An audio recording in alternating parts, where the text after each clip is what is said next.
September 21st, 1976. Washington, D.C. I tell ya, he was a bad influence. Please, sit. What'd you get? Bacon, egg, and cheese from the place around the corner. So, what happened with your friend? First of all, you have to understand something. This was the summer we were both 13-year-old boys doing some dumb 13-year-old boy shit. I was at Merrick's house, and his mom wasn't the most attentive parent. Merrick thought it'd be funny to shoot at cars with his BB gun. I told him don't do it, but he didn't listen. We hid inside a hedge near the bend in the road where cars had to slow down. He said that was the best time to take a shot. The BBs made a loud tick sound when they hit the cars. Then I see a shiny red pickup coming down the road. It's Old Man Calder, and boy did he ever have a temper. I said, Merrick, don't, he'll kill us. He didn't care. The pickup slowed to take the turn, and that's when I noticed the windows were open. Merrick took the shot, and we both heard Old Man Calder yell, "Ah! Damn bees!" It's not funny. We were lucky we didn't cause an accident. That's why I tell my son, you can't have a BB gun until you're a little older and I can teach you proper discipline. Hopefully he makes better friends than I did. I think he's pretty perceptive about people. Well, that's good. The type of people you surround yourself with can have a big impact on you, good and bad. Hold on. This is Special Agent Cornick. What? Oh my God. The ambassador? I'll be right there. What happened? A car exploded on Sheridan Circle.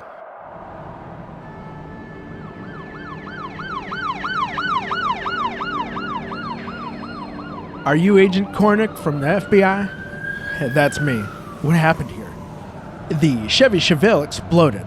The driver and the passenger were taken out of the car and to the hospital. The driver had no legs, and the passenger was bleeding from her neck. My God, anybody else hurt? There was one passenger in the back seat, and he was in better shape than the others. He's over there.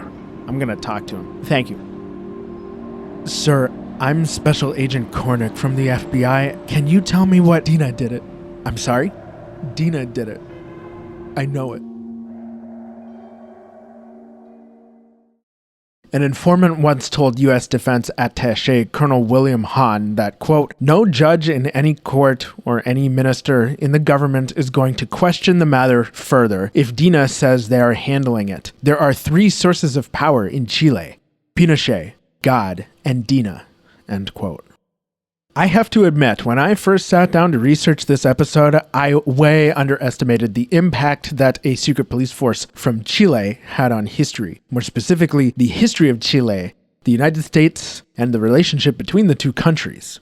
By now, most of us are well acquainted with the KGB and have some image in our heads of the Gestapo. But if I told you that Chile successfully replicated these models, you may not believe me. Well, strap yourselves in, because we are in for a long episode, maybe my longest so far. The story of DINA involves geopolitics, the Cold War, left versus right, true crime, bloodthirsty butchery, and bioterror. I was constantly surprised at how much there was to unpack, and there was a lot left on the cutting room floor to keep the focus on our dark stars. If you want to venture way into this topic, I recommend reading the two books this episode draws from heavily. The first being The Pinochet Files, a declassified dossier on atrocity and accountability by Peter Kornblue, and The Condor Years, How Pinochet and His Allies Brought Terrorism to Three Continents by John Dingus. One thing I want to be transparent about is the lack of information about Augusto Pinochet's early life or young adulthood outside of his military career. I could speculate as to why that is, but I draw my information from what already exists, and multiple sources indicated the same. Also, to my Spanish-speaking listeners,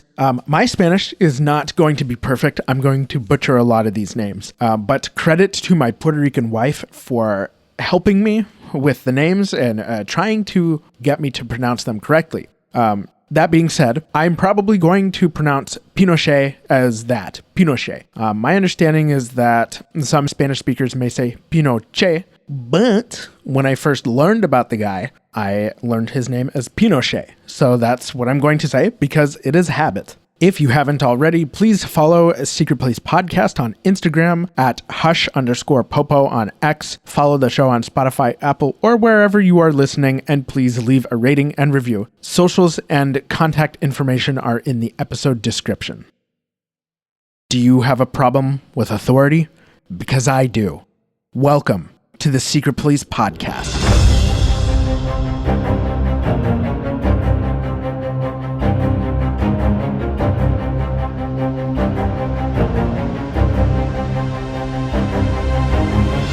Greetings, agents. My name is Jack, and I am on a mission to build a healthy skepticism towards those in power, and I share with you the history and methods of the world's most brutal secret police forces. Today, we'll visit Chile during the dictatorship of Augusto Pinochet, a dark period in Chilean history when the Directorate of National Intelligence, or the DINA, imprisoned, tortured, and disappeared thousands of Chilean people. In this episode, we will explore why is Chile so long and skinny? Who was Augusto Pinochet?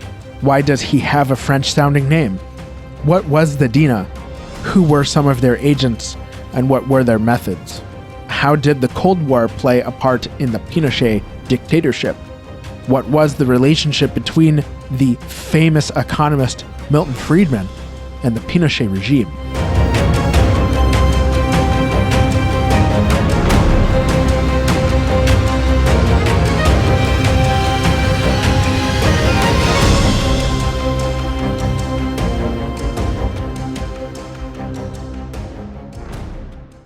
Let's get a few things out of the way first. Chile is a country in South America. Chili is a type of stew typically made with ground beef, onions, garlic, and beans, and it's delicious with sour cream, shredded cheese, and cornbread. Second, the Chilean flag is not the Texas flag. The Chilean flag, called the Estrella Solitaria, has a solid red band on the lower half. The top half has a white band and a blue square in the upper left-hand corner, or the canton. Centered inside the blue square is a 5-point white star. The star represents progress, blue for the sky and ocean, white for the snow of the Andes Mountains, and red for the blood of the people who died for Chile. The Texas flag has two equal bands, white on the upper half and red on the lower half, that extend about 2/3 of the way from right to left. The remaining third has a vertical blue band extending top to bottom with a large 5-point white star centered in the blue band. If my description just doesn't do it for you, Google search Texas-Chilean flag differences. They do look similar, and I admit, I've thought the Chilean flag was the Texas flag on more than one occasion. I've seen posts on social media related to Texas punctuated by the Chilean flag, which then makes me wish each state had its own flag emoji, but then every state, province, or region on this planet would want their own flag emojis, and selecting a flag emoji on your phone would be just colorful chaos. Third, why is Chile so skinny? Is it on a diet? Did it take Ozempic? No, it did not. Chile occupies a narrow strip on the edge of the South American west coast. Chile shares a border with Peru on the north of just over 100 miles or 160 kilometers. Chile shares a longer border with Bolivia, but most of Chile borders Argentina directly to the east. To the west of Chile is the Pacific Ocean. The bottom tip of Chile curls into the South Pacific, and a small part touches the South Atlantic. Chile's southern tip is about 530 miles or 850 kilometers across the Drake Passage from the South Shetland Islands in Antarctica. That's about the same distance between Washington, D.C. and Savannah, Georgia, or Lisbon to the France-Spain border. Speaking of Antarctica, technically, no countries are allowed to claim territory in Antarctica, but Chile has territorial claims in and around the Antarctic Peninsula. On King George Island, part of the South Shetland Islands, Chile has one of two official civilian settlements. In the Pacific Ocean, Chile's territory extends to numerous uninhabited and inhabited islands like the Juan Fernandez Archipelago, which includes Robinson Crusoe Island and Easter Island. Yes, the place with the massive stone heads. The sum of Chile's land and water territory is enormous because of the long coastline, placing Chile in the top 10 largest exclusive economic zones in the world, the first being France with their various islands across the world's oceans. From north to south, Chile is roughly 4,300 miles or 2,670 kilometers long. Chile would cross the United States coast to coast no problem. Chile would also stretch from the north of Norway south to the northern edge of Morocco, or from Lisbon to Moscow, almost damn near Nizhny Novgorod. But what Chile has in length, it does not make up for in girth. At its widest point, Chile is about 220 miles or 350 kilometers across from east to west, and only 40 miles or 64 kilometers across east-west at its narrowest point. That's a smaller distance than its border with Peru, and only slightly less than Rhode Island's width at 37 miles. Chile has some of the most stunning geography and gradients of landscape moving north to south. The northern region has the Atacama Desert, one of the driest places on the planet. The Atacama is so dry because it's located between a coastal mountain range to the west and the Andes to the east. The Andes block precipitation and humidity from the Amazon, while the coastal mountains block precipitation from the Pacific. It's like a double rain shadow effect. Now, there are other places with singular rain shadow effects, like eastern Washington state. But the Atacama is much closer to the equator, which also contributes to the punishing heat. We'd be mistaken to think the Atacama is simply the epitome of terrestrial nothingness. The Atacama is rich in minerals, particularly copper, which the Pinochet government will exploit and route a percentage of its export revenue to DINA. According to Mining Technology, a part of Global Data, 4 of the world's top 10 copper-producing mines are located in Chile, as measured by tonnage in 2023. Chile is the world's top producer of copper, with the World Economic Forum estimating in 2021 that Chile produced a 27% share of the world's copper. Other estimates show a decrease since 2021, but the share is still well within the 20-something percent, and they're still the number one producer. Once in a decade or so, it does rain in scattered areas in the Atacama. It's rare, but it does happen. And it's not that much water, like maybe an average of 2 inches at most over a vast square mileage. If the conditions are right and God is in a particularly good mood, a vibrant magenta flower called Cystantha grandiflora will bloom across the areas that received rain, transforming the desert canvas into a purple masterpiece. This phenomenon only happens in the Atacama, the Gobi Desert, and a few areas in Saudi Arabia. Moving south, Chile's central region is her agricultural center. Chile is a major producer and exporter of grapes, fruits, various types of berries, maize, wheat, and other staple crops, and a few meat products. According to the International Trade Administration, Chile's agriculture and related sectors totaled $26.9 million, which represents a mere 8.5% of Chile's GDP. The ag sector employs roughly 10% of Chile's active labor force. Wine, in particular, is a signature export, and viticulture, or the cultivation and harvesting of grapes, is a prominent field in Chile. The 6 wine regions offer something very different when it comes to the ripening of grapes. Yes, the obvious thing about Chile is its length, but when it comes to wine, the real flair and variety comes from the change in Chile's east-west topography. I could go on about it, but if you are even remotely an enjoyer of wine, I highly recommend you try a Chilean red wine. These days, Chile is also strengthening its tech sector and attracting foreign business and investment. I want to tell you how long it would take to drive Chile north to south. We could use the drive time from Los Angeles to New York as an approximation at nearly 41 hours. However, you cannot drive north to south in Chile because the southernmost major road,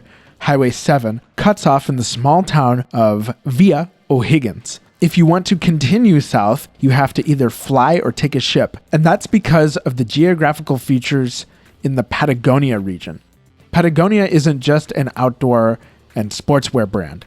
It's a region within the Andes Mountains made up of forested islands, fjords, and glaciers shared by both Chile and Argentina. Most of Chile's roughly 2,000 islands are located in the Patagonia region. It's totally impractical, if not impossible, to build roads through this region. Chile is one of the most seismically and volcanically active countries on Earth, being located on the Pacific Ring of Fire.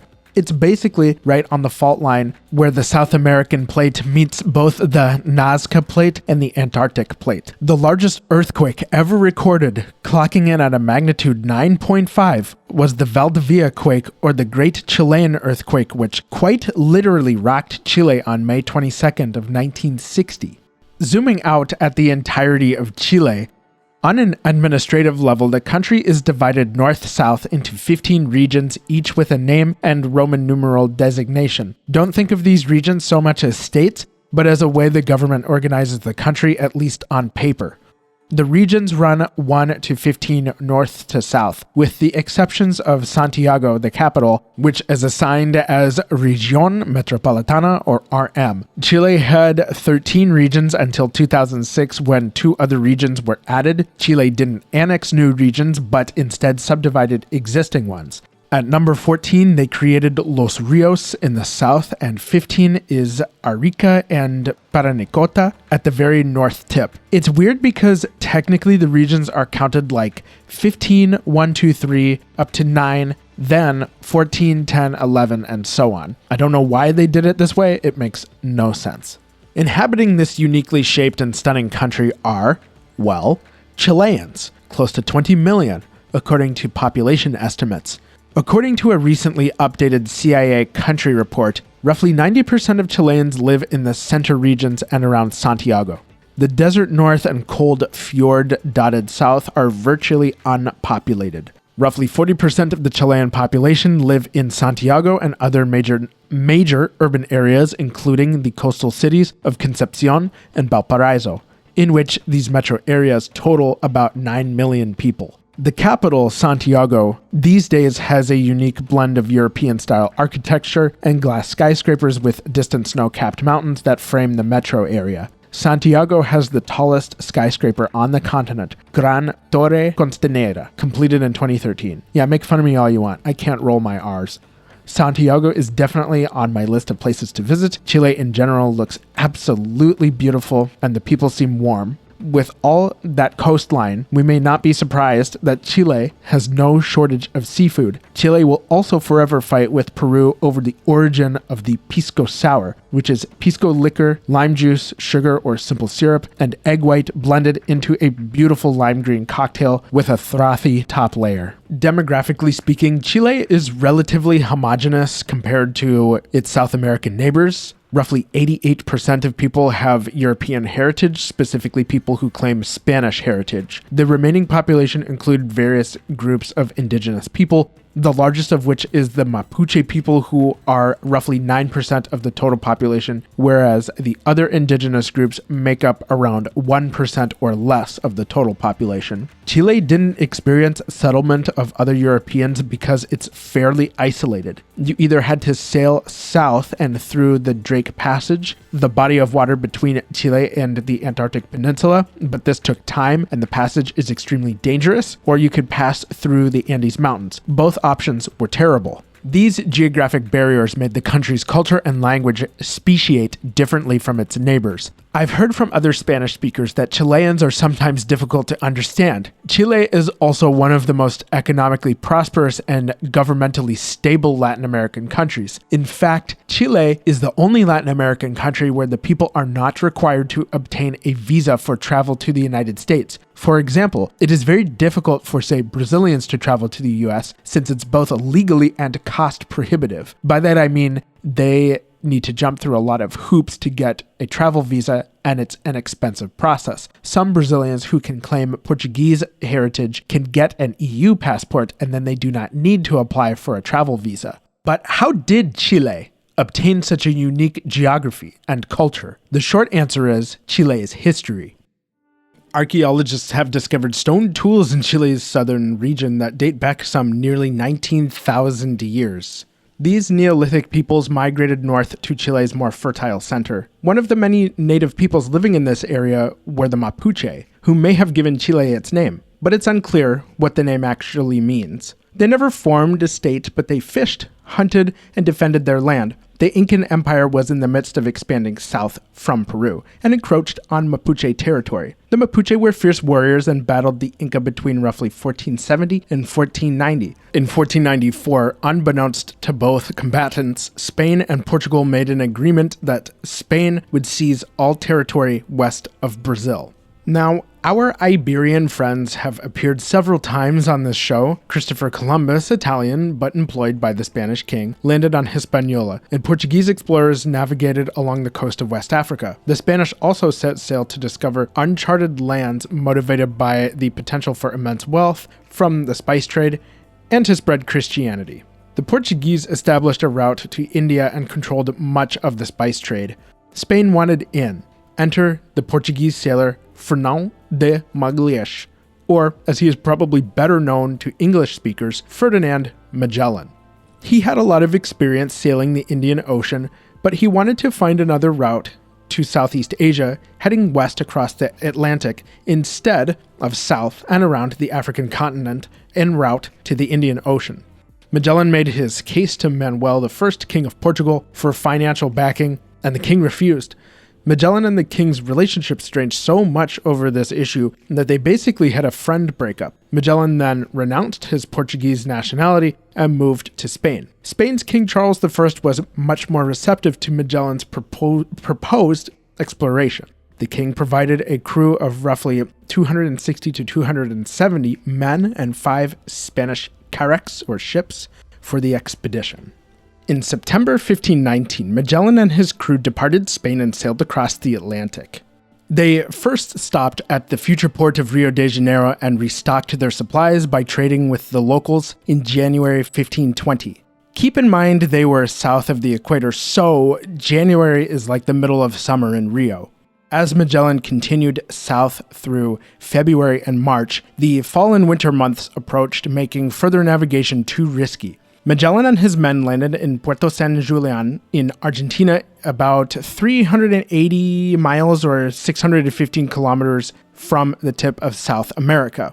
It wasn't all smooth sailing for Magellan, pun intended. While waiting out the winter months, Magellan faced a mutiny by part of the crew who thought he was leading them to their inevitable demise. Magellan had to act fast and without mercy. He had his most loyal crewmates kill one of the lead mutineers, had another executed, and several others marooned. They could do nothing but helplessly watch as the fleet continued sailing south in August 1520, the men agonizing as their way home vanished over the horizon. Magellan continued south along the east coast of South America, searching for a likely passage through the continent. One of the ships, the Santiago, was wrecked, but the crew was saved. Another ship, the San Antonio, said, "To hell with this, Magellan can put the spice trade in his ass." They turned around and returned to Spain. Unfortunately for Magellan, San Antonio was the largest of the 5 vessels. So basically what happened was that Magellan sent the San Antonio on a scouting mission during which 2 officers overpowered the captain, who happened to be Magellan's nephew, Alvaro de Mesquita. He was forced to confess to Magellan's execution of 2 sailors and marooning of 2 others. However, one of these new mutineering officers, Estevão Gomes, another Portuguese sailor, was mad that his proposal to make this exact same journey was ignored and that he wasn't appointed to captain the San Antonio. The San Antonio returned to Spain, but without rescuing the marooned sailors. In November 1520, Magellan found a passage through Patagonia's islands and fjords, mapping out the Strait of Magellan. On the other side of the continent, Magellan was surprised to find the sea was so calm that he called it the Mar Pacífico, or the Peaceful Sea, the Pacific Ocean. Meanwhile, further to the north, the Inca were getting their asses handed to them by the Mapuche. They fought each other up until the arrival of Spanish conquistadors in the 1530s, the mid-1530s, excuse me. The first conquistadors landed in Chile in 1536, led by Diego del Almagro, and chose the central region to start their new colony. The second conquistador, Pedro de Valdivia, established the capital city of Santiago in 1541. Just like the defeated Incas, the Spanish faced numerous raids and incursions from the Mapuche people whose balls were so big they could be seen from Spain. little could be relied upon from Europe due to Chile's geographic isolation. The colonial society and government had to fend for themselves, and the Mapuche weren't fully subjugated until the 19th century. In 1813, Napoleon Bonaparte forced the abdication of the Spanish crown and installed his brother Joseph as king. Spain and its territories became essentially puppet regimes of Napoleonic France. The land-owning elite in Chile did not care for this arrangement and saw an opportunity to gain independence, which was achieved on April 5th of 1818. Bernardo O'Higgins became Chile's first leader, who ruled as an authoritarian, but a committee was established to draft a provisional constitution to form executive, legislative, and judicial branches of government. The constitution wouldn't be approved until October 1822, and O'Higgins resigned his position early the following year. Roman Catholicism was adopted as the country's official religion. We won't go through each Chilean leader from independence to Pinochet, but a theme to keep in mind is, what form of government should Chile have? This seems to be a constant in Chilean politics that will come to a particularly bloody crescendo in the 1970s. Chile's government was authoritarian until a man named Diego Portales, a ruthless pragmatist who was not particularly interested in power, organized the government into a functioning state. He oversaw the establishment of a new constitution in 1833 and then appointed a successor and peaced out. His successors would rule for a while, then appoint somebody else, following Portales' example. It wasn't quite a democracy because the land-owning elite maintained political control, but it was something. The conservative ruling elite had internal disagreements. However, Chile's increasing economic and battlefield success encouraged the elite to unite into one conservative coalition. They rallied around Chile's victory over both Bolivia and Peru in the War of the Pacific between 1879 and 1883. Why did this even happen? Well, Bolivia used to control territory within the mineral-rich Atacama and up to the Pacific coastline.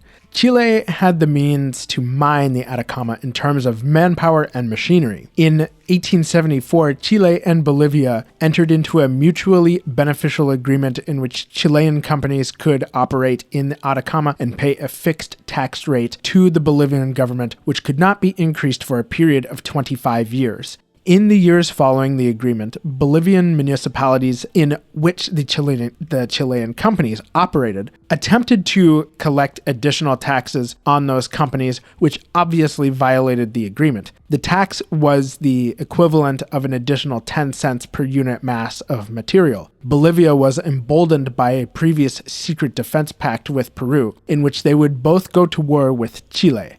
The mining disputes couldn't be settled, so, hi-ho, it's off to war we go. I'm sure a Bolivian would have a different version of events, but if it was really some local bureaucrat being greedy and trying to extract more tax revenue in violation of an agreement, it was the worst mistake they could have made. Chile beat both of them, and even went as far as occupying the Peruvian capital city of Lima.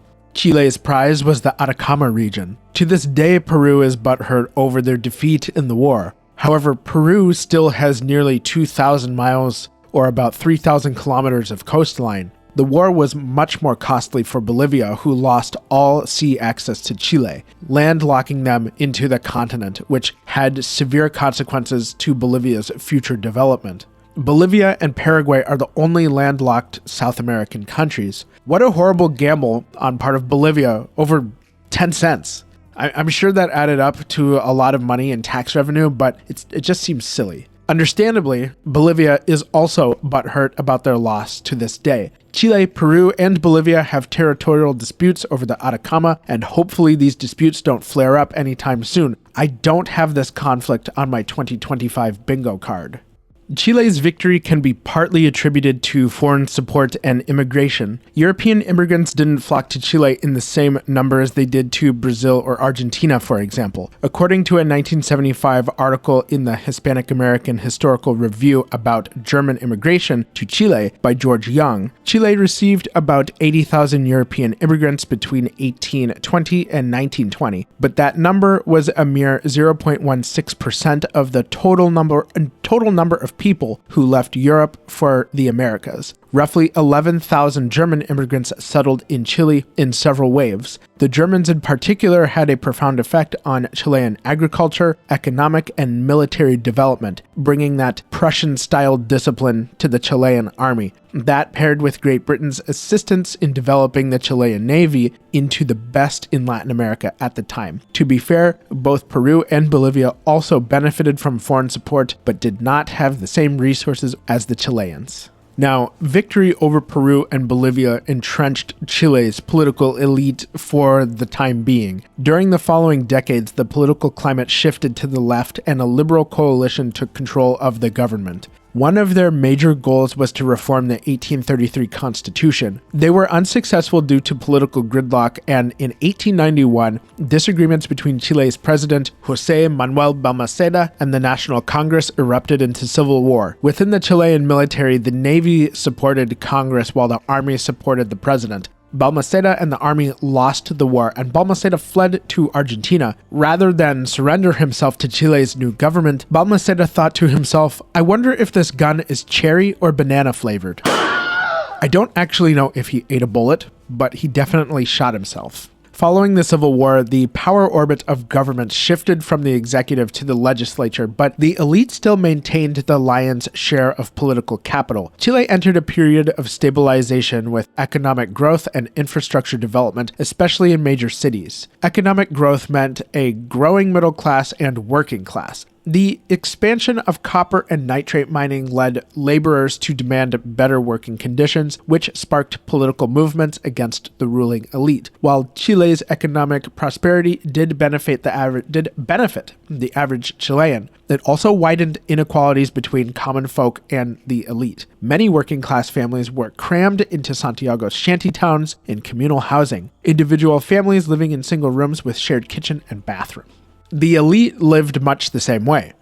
Nah, just kidding. They lived in large houses and enjoyed luxuries unattainable to most. The system was not designed for worker demands and grievances to be communicated to the political elite. Despite the working class increasingly becoming a majority class in Chile, they were increasingly barred from politics. This parliamentary era, as it was called, lasted until 1925 when a military coup overthrew the system and sought to establish a new constitution. We'll get into that very soon. Under the leadership of President Arturo Alessandri, the new constitution would separate church and state, create an electoral system for the president, establish some workers' benefits, and levy a modest income tax. Additionally, Chile's political system would focus on building consensus via three main constituencies or ideological foundations: left, right, and center, often called the pattern of tres tercios. Chile sustained its democracy within this system, but it was often difficult to form a majority coalition since party alliances were fickle. We'll return to Chile's political situation a little later because we skipped an important year in this history. Because in 1915, one particular Chilean was born, somebody who would eventually harness Chile's military might to reshape the country for decades to come: Augusto Pinochet.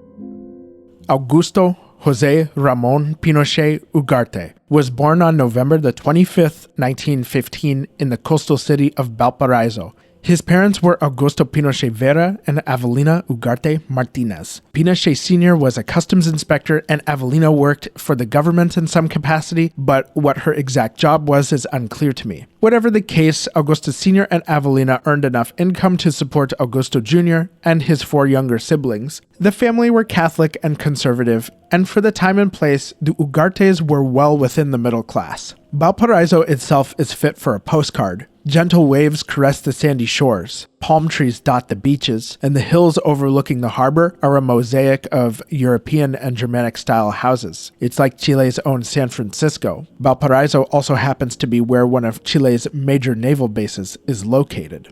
Augusto Sr. was the descendant of a French immigrant from the Bretagne region of northwest France, hence the surname Pinochet, while Avelina's heritage traces back to the Basque region of Spain, hence her surname Ugarte. In many Latin American cultures, when a woman gets married, she does not change her surname, but her children inherit both parents' names, hence Pinochet Ugarte. Typically in public and professional life, the child identifies first with the paternal surname, in this case Pinochet. Sometimes a person chooses to lead with the maternal surname instead, and I'm guessing the name Pinochet is not that common in Chile today. One source said that 10,000 people in Chile have that name in a country of nearly 20 million. But take that with a grain of Atacama desert sand, because I couldn't match the claim of under 10,000 with another source.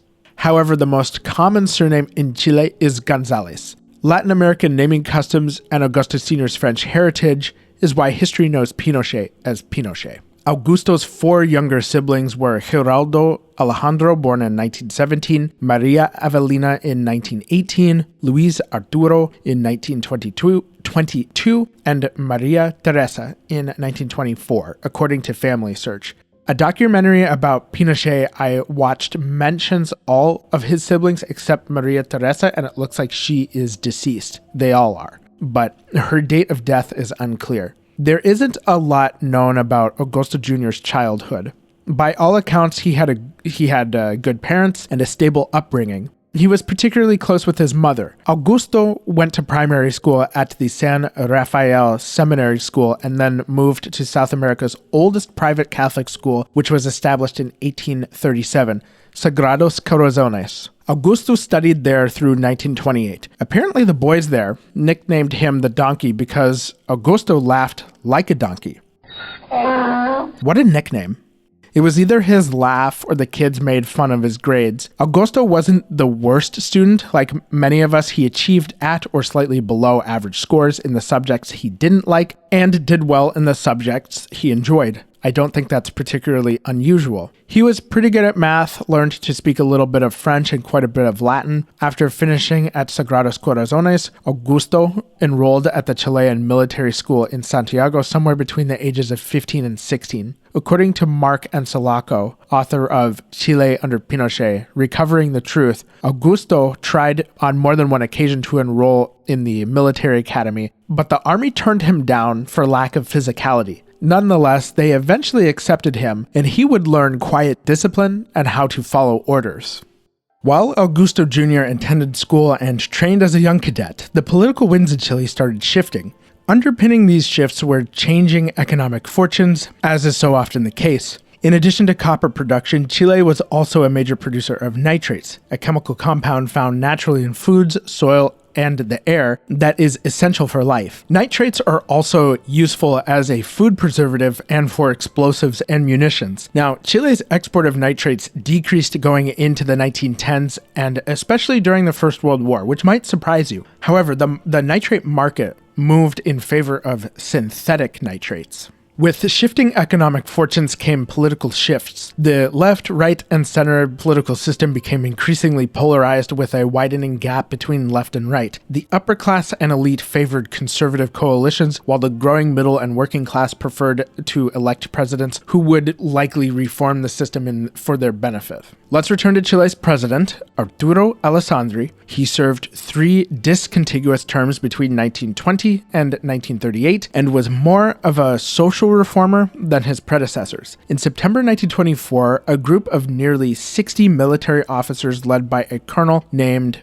Marmaduke Grove and Major Carlos Ibanez de Campo formed a committee and essentially launched a coup against the Alessandri government. They forced Alessandri to pass a series of laws which included a raise in officer pay. On September 9th, Alessandri resigned the presidency. He tried to seek asylum at the U.S. Embassy in Santiago, but he ended up hightailing it for Italy. The military junta took control of Chile on September the 11th of 1924. Remember that date, September the 11th, for this episode because it will be important later. It wasn't long before a schism formed between Marmaduke Grove and Major Carlos Ibanez de Campo. In January 1925, Colonel Grove used the military to overthrow the military junta, and then they phoned up Alessandri and said, "Hey, buddy, you know how we kind of threw you out of office like 4 months ago? Yeah? You remember? You remember quite well. You want me to go fuck myself? Wait, hold on. Listen. We need you back." Alessandri returned to lead the Chilean government and revisited the constitution, giving himself more power. Some things that didn't sit well with Alessandri's conservative opposition was the support from left-leaning groups, even some radical groups. And Alessandri established the Central Bank of Chile.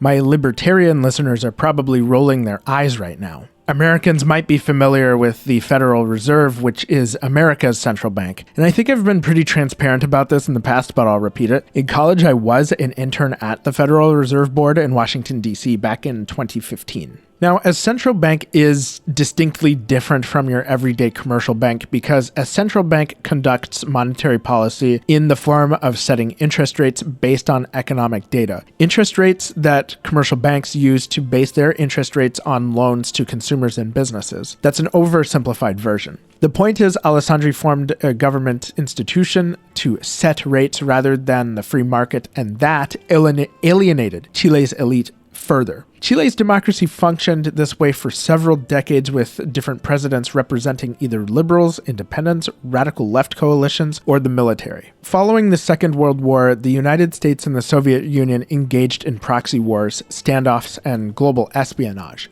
a Cold War. I've made several episodes on the KGB if you are new here and are interested in that topic. On the other side of the Iron Curtain was America's perspective of the Cold War, which is important for understanding the trajectory of Chile's politics. The US and Soviets' tenuous game divided countries into their respective spheres of influence. The Korean Peninsula split between North and South and aligned with the Soviets and Americans respectively. Angola broke away from Portugal and aligned with the Soviets. Germany was divided between East and West, and of particular interest to U.S. national security was Central and Latin America. It was in U.S. interest that countries within close proximity to our borders maintained friendly governments. That is, governments without Marxist leanings who'd likely align with the Soviet Union. Probably the best example of this not playing out in favor of the US was when Fidel Castro overthrew Fulgencio Batista in 1959 and assumed control of Cuba. The Kennedy administration and the CIA opted to intervene without success. So in 1964, when Chile elected Eduardo Frei Montalva from the Christian Democrat Party, Chile's conservative coalition lost power as the center gained power. Shifting political alliances was nothing new, but the Cold War and extra US attention were added complications. Let's check back in with Pinochet and see what he's up to, because surely he was on the sidelines waiting for the right opportunity to make a power play, right? While studying at the military academy in Santiago, young cadet Augusto studied military geography, a sub-branch of geography that looks at geopolitics through a military perspective. He graduated as a second lieutenant around 1936 or 1937. Augusto was ordered to report for duty with a unit stationed in the city of Concepcion, then was assigned to a different post in his hometown of Valparaiso. Then in the 1940s, Augusto returned to the military academy in Santiago for additional officer training. In 1939, Augusto met and later married Lucia Eriart Rodriguez. Lucia came from a wealthy family. Her father was Osvaldo Eriart Covalon, a successful lawyer and senator from Chile's Radical Party. The Radical Party itself was more or less center-left, but advocated for a decoupling of Catholic theology in government. Lucia's family didn't approve of their daughter going with an average soldier, because how dare the elite intermingle with filthy commoners? However, Augusto was always polite to the family and never butted heads with Lucia's left-leaning father. Despite her family's skepticism, she married Augusto in 1943 and they had 5 children. Inés, born in December 1943, Augusto, born in September 1945, Maria, born sometime in 1949, Marco, born in August 1957, and Jacqueline, born in September 1960. Lucia was also supportive of Augusto's career and his personal ambitions. Many sources indicate that Lucia was really the force behind the man, and not only inflated Augusto's greatness at social gatherings, but also encouraged his actions. As a military officer, Augusto never really stood out, but what he did do was follow orders, earned the respect of his superiors, and rose through the ranks. In 1948, then Captain Augusto Pinochet was assigned to run an internment camp in the northern town of Pisagua. This place looks like if a Russian gulag was built in the desert. Pisagua is on the coast, but it's not what you think. Looking at Google Maps, I just saw jagged cliffs standing straight out of the ocean. There's a street view from 2012 on one of Pisagua's main roads, Arturo Prat, and sadly it looks like a struggling town. A lot of crumbling buildings, walls made of rusty sheet metal, dirt roads, and decades-old abandoned cars. Back in the 1920s, the government constructed an internment camp for political enemies and homosexuals. Enemy combatants captured by Chile, who fought on the side of the Allies, were also imprisoned at Pisagua prison camp during the Second World War. When Pinochet was ordered to take charge of the camp, it was used to imprison members of the Communist Party. According to Pinochet himself, a congressional delegation visited the camp to inspect how prisoners were being treated. Leading the delegation was a young left-wing politician named Salvador Allende. As Pinochet recalled, he and a group of soldiers met Allende and his delegation at the prison gate. Pinochet refused to allow them access, and Allende declared that he would inspect the camp whether he had permission to or not. Pinochet countered by saying he would shoot anyone who dared try to enter. And Allende eventually backed down. At least, that's Pinochet's side of the story. Pinochet's experience running the internment camp instilled a deep-seated suspicion and hatred for communists. Whatever the degree of Pinochet's loathing, he apparently did not care to share his feelings about communists with anyone, or at most, a select few, probably his wife. He believed that communism wasn't just another cute socialist house cat, but rather a tiger with claws that would tear into Chile's societal flesh. In 1951, Pinochet was promoted to Officer Chief of Staff and assigned to teach at the military academy in Santiago. He wrote a book on military geography called Geopolitica, which apparently was plagiarized from other works and wouldn't be published until 1968. He was later promoted to major and became a professor at the Chilean War Academy. While Pinochet did his thing in the army, Salvador Allende was busy galvanizing Chile's political left. Born on June 26, 1908, also in Valparaiso, Salvador Allende was born into an upper-class family and pursued a medical degree at University of Chile. During medical school, he became interested in what are called the social determinants of health. This is a key approach in public health that seeks to understand how economic, educational, and social factors influence a person's or community's overall well-being. Allende graduated in 1931 and later practiced as a pathologist at the Carlos Van Buren Hospital in Valparaiso. Dr. Allende was also a Marxist activist. He helped form Valparaiso's first doctors' union, and he co-founded Chile's Socialist Party in 1933. In December 1939, he became the Minister of Health, and he created La Dirección Central de la Madre Niño, or the Central Office for the Mother-Infant. His goal was to tackle Chile's high infant mortality rate. According to a 2017 paper by Jael Goldsmith-Weil titled Milk Makes State, the extension and implementation of Chile's state milk programs 1901 to 1971, Chile's infant mortality rate in 1939 was nearly 200 deaths per thousand live births, which had hovered close to 250 deaths per thousand live births between 1925 and 1935. The infant mortality rate dropped significantly between 1935 and 1940 due to a combination of charitable and state milk programs and other partnerships. Other studies showed that despite the efforts, by the 1960s, Chile's infant mortality rate was anomalously high in Latin America. For example, Chile's infant mortality rate in 1960 was about 120 deaths per thousand live births, compared to Argentina at 47 and Uruguay at 92. Goldsmith Wheel notes that in 1934, the Nestle company, who not only produces chocolate, but also a wide variety of infant nutrition products, was, quote, the only company which could satisfy state demands for powdered milk, end quote. Allende also partnered with Nestle to produce condensed milk due to its extended shelf life. Whatever it took to curb malnutrition in a country where, quote, 80% of pediatric beds in hospital wards were occupied by children under the age of 2 with severe malnutrition, according to Goldsmith. Allende was elected to the National Congress in 1945. He ran unsuccessfully for president in 1952 and received something like less than 6% of the popular vote. Not to mention he was disqualified from the race for accepting financial support from communists who the government designated as outlaws. However, Allende was gaining popularity among the working class. In March 1953, Allende and other left-wing supporters mourned the death of Joseph Stalin. Allende rallied his supporters to, quote, revolutionary violence. Leftist gangs took this as their calling card to roam city streets in search of perceived enemies. The police and the army were eventually called in to stamp out the violence. Allende and his supporters recognized that Chile wouldn't fall to communism via revolution, but rather through the electoral process. Allende wasn't going to give up his ambition for the presidency either, especially while Chile's left wing gained popularity, particularly when it came to nationalizing the mining industry. Allende ran for president 3 more times, again in 1958, 1964, and then in 1970.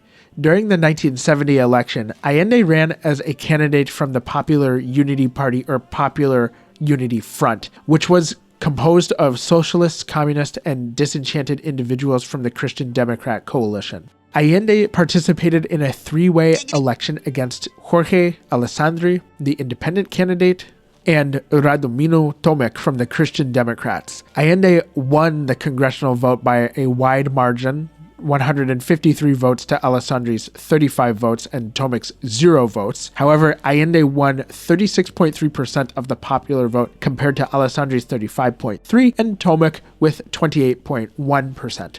Allende won a plurality by less than 40,000 votes. Chile had just voluntarily elected its first openly Marxist president. We can explore why exactly Allende won the election. Chile was already inching to the left. The growing economy exacerbated existing inequalities between the elite and the vast majority of people. The working class demanded better working conditions, and the traditional conservative elite had no real incentive to provide.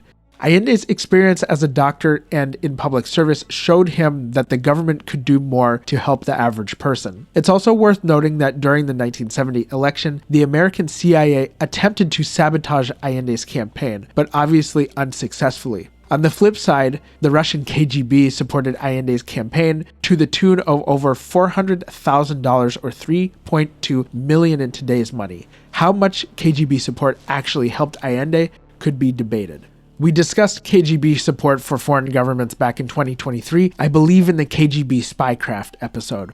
Back then, I wrote that, quote, there was not a point where a Latin American country was seen as an enemy by the Soviets, according to a lecture by Nikolai Leonov on Soviet intelligence in Latin America during the Cold War. This apparently was true even during Augusto Pinochet's rule in Chile. Instead, the Soviets took every opportunity to weaken American influence on the continent. The KGB could more easily establish contact with Americans in South America, collect information, and exchange money, end quote. Is it plagiarism if I don't attribute myself? In Moscow, Allende's victory was seen as a victory and made Nikita Khrushchev's corn cob nearly pop. In Washington, then U.S. President Richard Nixon, old tricky Dick, wasn't happy. He and Henry Kissinger worked to limit U.S. aid to Chile. Allende was inaugurated on November the 3rd, 1970, and immediately got to work on improving Chile through his socialist policies. In addition to trying to improve economic conditions for everyday Chileans, Allende brought his eventual arch-nemesis, Pinochet, closer to the center of power. In January 1971, Pinochet was promoted to general and took command of the Santiago Army garrison. However, another opportunity presented itself when Christian Democrat Party member and Minister of State Edmundo Perez Zujovic was assassinated. In June 1971, he and his daughter were driving through Santiago when they were suddenly hit. A man stepped out of the other vehicle and found his target, and shot the minister. The daughter survived and later identified the assassin as a member of the left-wing group Vanguardia Organizada del Pueblo. The killing was revenge for the deaths of 10 squatters in the town of Puerto Montt, south of Santiago. Zujovic authorized the police to remove the squatters by force. The assassination caused Allende to impose a curfew on the city, which would be enforced by the army. Allende then assigned General Pinochet to take supreme command of Santiago's army garrison and the greater region. Allende eventually lifted the curfew, but by December 1971, people took to the streets to partake in peaceful demonstrations against Allende's economic policies. Pinochet ordered the army crack down on and arrest anti-Allende protesters. To his credit, Allende strengthened civil liberties and maintained due process of law despite the curfews. A CIA report on Allende's economic record, written in April 1972, tells us that after the first year of Allende's presidency, Chile's GDP grew 8.5%. The inflation rate was lowered and unemployment was at its lowest points in several decades. For example, Santiago's unemployment rate fell from 8.3% in 1970 to 3.8% in 1971. The report suggests that the increase in GDP was due to an increase in wages that drove demand and therefore producer output. We can look at the following economic indicators to get an idea of Allende's economic policies and their effects. The Allende government took control of American mining companies without compensation, dealing a serious blow to confidence to other foreign investors. According to the CIA report on Allende's economic record, written in April of 1972, nationalization of the mining industry caused copper production, Chile's primary export, to increase at a rate of 6% from the previous year, but that was lower than expected if the mines were still operated by the private mining company. He also authorized government control of other manufacturing companies and lands used by private Chilean citizens for productive agriculture. It is estimated that agricultural output would decrease by roughly 10% or more by 1972. By September of 1971, the government owned something like 187 enterprises who made up roughly 82% of the capital holdings out of about nearly 2,000 incorporated businesses in Chile. Most of those 1,000 plus were already state-owned, scheduled for expropriation, or the government made note of which companies had reserves in excess of $500,000. Now, if you're wondering why the government would essentially seize copper production from foreign companies, well, according to a Harvard Business Review case study on the matter, Chile's copper nationalization was politically popular, so it was an easy score for Allende. Like, take our copper back. I'll give points to Allende for his conviction, since he really did follow Marx's philosophy by using the state's hand to reach down Chile's pants and seize the means of production. Allende authorized several wage increases over the course of his presidency. In 1971, he raised public sector wages by 50%, or about 50%, and private sector wages followed suit by increasing more than 50%. The government sought an additional 35% average wage increase for public jobs the following year. At the same time that wages increased, the government tried to keep the price level fixed. And maybe you can already see the problem here. Wage increases combined with artificially fixed prices led to a short-term increase in buying power. The subsequent spur in demand exhausted inventories that now couldn't be replaced via centralized planning. This eventually led to food shortages, shortages of other goods, and black markets. The government increasingly relied on imports to make up the shortfall, while exports remained relatively unchanged between 1969 and 1971. A chart in the CIA's economic report estimates that Chile's net imports of foodstuffs were about $130 million in 1969 and increased to $300 million in 1971, while exports remained at about $300 million, just illustrating a ballooning trade deficit. Despite Chile being South America's breadbasket, so to speak, wheat, other grains, and meat were no longer being produced domestically. The government couldn't honor various debt obligations due to the cost of purchasing Chile's private economy. When Allende was elected, Chile amassed foreign reserves of about $378 million. By 1971, only $40 million were earned. Once positive capital flows in 1970 were transformed into nearly a $100 million deficit in 1971. Since about the 1930s, Chile struggled with high inflation. However, closer to the 1970 election, Chile experienced an annual inflation rate of about 30%. In 1973, that increased to an annual inflation rate of about 400%. Bad fiscal policy exacerbated the situation because in order to make various debt obligations, the Allende government started printing money. Chile did have foreign backers, both communist and non-communist. The Soviet Union, China, and a few countries in Eastern Europe were among Allende's ideologically aligned supporters. The CIA report notes that in January 1972, a Soviet economic delegation visited Chile for over a month to improve their finances. The Soviet Union provided 5,000 tractors paid for via a loan and further extended payments on a $89 million loan for long-term projects, but the Soviets were cautious about providing additional aid unless Chile could prove it met certain requirements. The report suggests the stipulations were likely because Moscow needed assurance that Allende could manage the economy. Economic improvement would look good for Chile and the USSR, and look even better for their collective communist brand. China offered $65 million in credit as well as exports of food, medicine, and heavy equipment for mining. Bulgaria, then Czechoslovakia, Hungary, and Romania and Poland all provided industrial support for mining, metallurgy, and chemical production.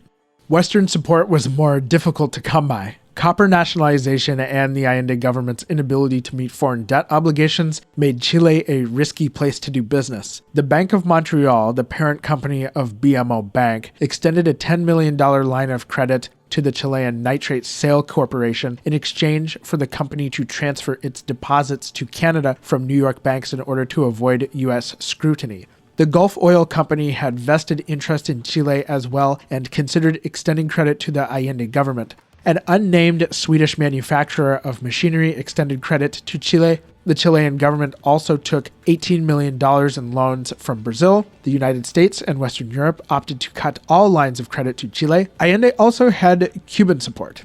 In fact, Castro made a state visit to Chile in 1971 and gifted Allende an AK-47. Chile's economic problems led to those demonstrations against Allende's policies as well as workers' strikes. The government started the curfews and protests were prohibited. Allende thought he had a loyal attack dog in Pinochet, who'd been appointed to General Chief of Staff of the Army in early 1972. So all this being said, Allende and his government were not exactly popular and he needed to rally support. Several members of the Chilean military's top brass were invited into cabinet positions. One of them, the commander-in-chief of the Chilean armed forces, was General Carlos Prats, who was a big proponent of the Chilean constitution and not a fan of the idea that the military should intervene in an overthrow of the government. The Chilean army had been more or less plotting a coup for about 1 to 2 years up to that point with the help of the CIA at the direction of the Nixon administration. I know we just looked at all of Allende's economic mistakes, and you guys know I'm not a fan of Marxism by any means. However, I don't want to downplay the CIA's role in destabilizing Chile. Peter Kornbluth's The Pinochet Files shows specific goals the CIA used to target Chile's economy, government, and society. In an action plan drafted by Nixon's national security advisor, the CIA's covert action program for Chile included, quote, 1. Political action to divide and weaken the Allende coalition. 2. Maintaining and enlarging contacts in the Chilean military. 3. Providing support to non-Marxist opposition political groups and parties. 4. Assisting certain periodicals and using other media outlets in Chile which can speak out against the Allende government. And 5. Using select media outlets in Latin America, Europe, and elsewhere to play up Allende's subversion of the democratic process and involvement by Cuba and the Soviet Union in Chile. End quote. The Pinochet files indicate that the Chilean Christian Democrat Party was a primary recipient of CIA support since 1962. Chile's largest conservative newspaper, El Mercurio, received about $700,000 for operating expenses in exchange for additional media against Allende's government. In August 1971, the CIA station in Santiago collected names of military officers and other personnel who were in support of a coup. On June 29, 1973, there was an attempted coup by several Chilean military officers. Most of those who participated rolled up on the presidential residence, a palace complex called La Moneda, in several American-made M41 Bulldog tanks. The coup, or Tancatazo as it's known, was an absolute failure. Pinochet made sure his Santiago garrison supported Allende. After the coup was successfully put down, Allende and Pinochet were seen walking Santiago's streets together, which was proof enough to General Prats that Pinochet respected the Chilean constitution. Prats would make sure Pinochet inherited his position as commander-in-chief.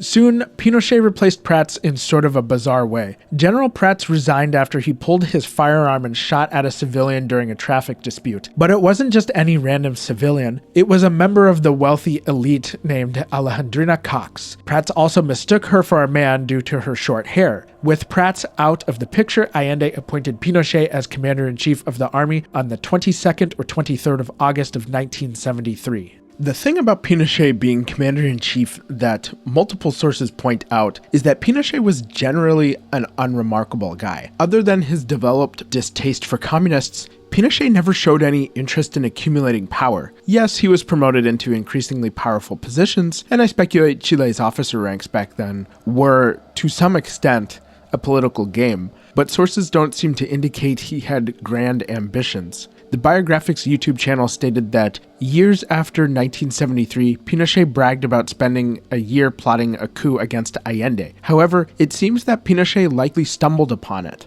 Other military officers confronted Pinochet on September the 8th of 1973 and revealed the plans to him. No records exist of this conversation, but I can only imagine what that would have been like. I mean, imagine it's your first week at a new job and your colleagues corner you like, "Hey, Kevin, look man, big boss Chad over there has been a real dick lately." And Kevin's like, "Okay, what do you mean?" "He fired Todd. We loved Todd. He takes credit for our ideas. He belittles us in front of clients. He doesn't wash his hands after using the bathroom. He slept with my wife." Kevin's like, "Okay." And the guys are like, "All right, look, every day Chad leaves the first floor gym at exactly 3 p.m. There are no cameras in the hallway leading there, and we are going to jump him and throw him in the utility closet." And Kevin's like, "What do you mean, we? Look guys, I just got here," and then everybody else says, "So you like utility closets too, huh?" And then Kevin, or you in this case, okay, fine, I'll do it." Jeez, chill. I should point out the Secret Police podcast does not condone workplace violence. Pinochet either wanted in or at least didn't want to be the one on the receiving end of a better organized coup. With some lingering hesitation to participate in the coup, Pinochet wrote that, quote, "One evening, my wife took me to the bedroom where our grandchildren were sleeping. She turned to me and said, 'They will be slaves because you haven't been able to make a decision,' end quote." A few days later, on the evening of September 10th, 1973, the plotters and key military personnel made their final preparations. Troops stationed across Santiago in strategic positions, Pinochet assured a wary Allende that these were just exercises.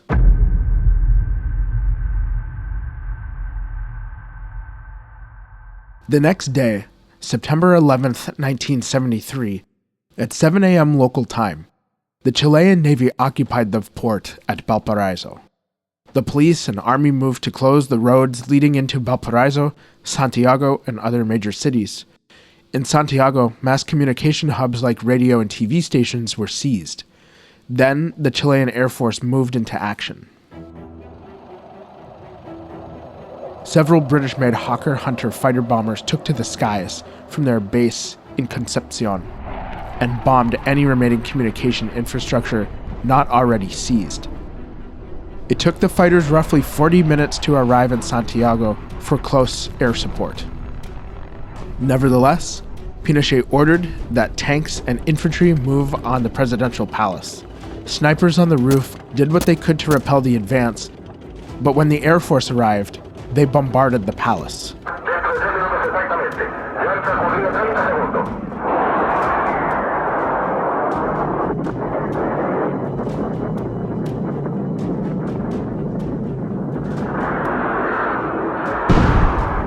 Dios mío, what is happening? "President Allende, look outside." Tanks? Soldiers? Dios mío. I wonder what they've done with poor Pinochet. We've got to get you out of here. I'm not leaving. We're going to defend my office because I was elected, and I'll do it with this AK-47 like a good communist. I thought that was decorative. Let's see if we can call for help. Allende and an entourage of bodyguards and advisors couldn't communicate with the rest of the country or other elements of the military. He was advised to leave the palace and organize a resistance, which could have led to a full-fledged civil war. Allende rejected this, but also didn't want to resign his constitutional duties. After all, he was legally elected per the rules of the Chilean constitution. He managed to make one last radio address to the Chilean people. In it, he expressed his disappointment, condemned those responsible for the coup, and said farewell to his supporters, saying, "Long live Chile, long live the people, long live the workers." Viva Chile, viva el pueblo, vivan los trabajadores.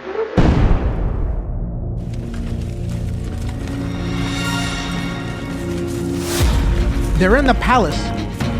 We'll hold them off as long as we can. Now we fight.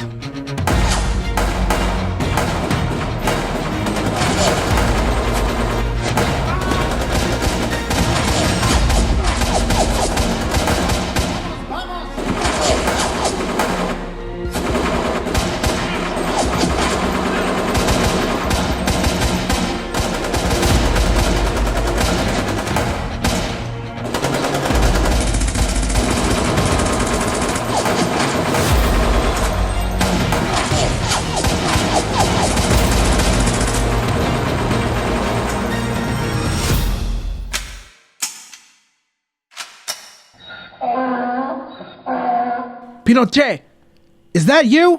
I told you I'd shoot you. You son of a bitch.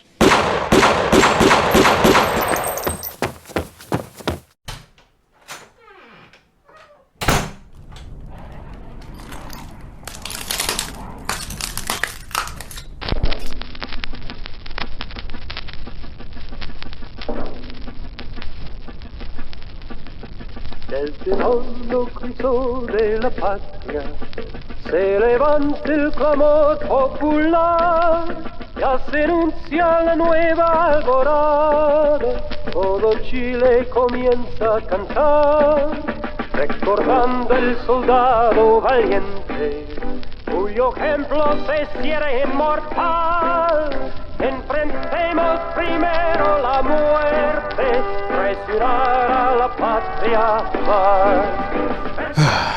I wonder if this gun is grape or watermelon flavored.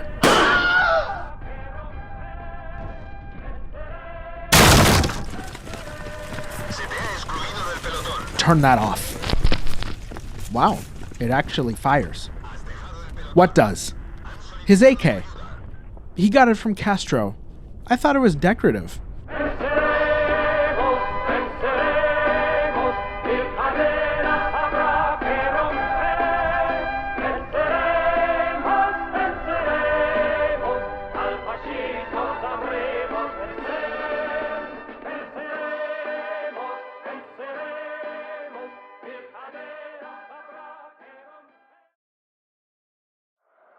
By the afternoon, it was unclear exactly who was in charge of Chile. In the immediate aftermath of the coup, there was no one person in charge of the government. It was decided that a military junta would take control of the country. This meant that each individual head of each branch of the armed forces would run the country as a council. This consisted of General Pinochet, Commander-in-Chief of the Army, Admiral José Merino, head of the Navy, General Gustavo Ley, head of the Air Force, and General César Mendoza, commander of the Carabineros, Chile's national police force. The plan was that the junta would govern for a period of 15 months under a state of emergency. Martial law and curfews would be periodically imposed. As the months wore on, the junta decided that each of them would take the position of president of Chile on a rotating basis for a period of 12 months, then switch like musical generals. Pinochet was the first in line, and he wouldn't switch with the next guy for about 17 years. The junta focused on consolidating power and rooting out elements of Allende's government and left-wing opposition. In mid-October 1973, Pinochet appointed Sergio Arellano Stark to organize mass arrests of the leftovers from the Popular Unity Party, Allende's bureaucrats, and the Movimiento de Izquierda Revolucionaria, or MIR, the Revolutionary Left Movement. General Stark put together a squad of several other military officers, including Army Colonel Manuel Contreras, who would later lead the DINA. General Stark created the infamous Caravan of Death, which, as it turned out, was a precursor of what was to come. From October 16th to the 19th, Stark and his gang of military officers traveled in a French-made SA-330 Puma helicopter to several prisons across Chile. The Caravan of Death visited La Serena, Copiapó, Antofagasta, and Calama to identify political prisoners who were then beaten, bayoneted, and shot. Between these four cities, roughly 68 people were killed and tossed into mass graves. Their families were denied any information about their loved ones' whereabouts. In later investigations, 14 of these bodies were never recovered, making those poor souls some of the first desaparecidos, or the disappeared. Most of the caravan's victims appear to have been civil servants or prominent members of their respective communities. It was just a sampler of what was to come. According to the Pinochet files, Pinochet himself had the foundations of institutional power as both commander-in-chief and the central figure of the junta. The army was firmly in his grip, and he maneuvered to eliminate the system of rotating presidencies. By June of 1974, Pinochet successfully persuaded or otherwise pressured the others into signing Decree Law 527, which named Pinochet as Supreme Chief of the nation, and on December 18, 1974, Pinochet became President of the Republic. His pronouns were Dick and Tater. From Second Lieutenant to President of the Republic. Started from the bottom, now unfortunately we're here. Pinochet sought both military and economic assistance from the United States, but the US was already concerned about human rights violations taking place.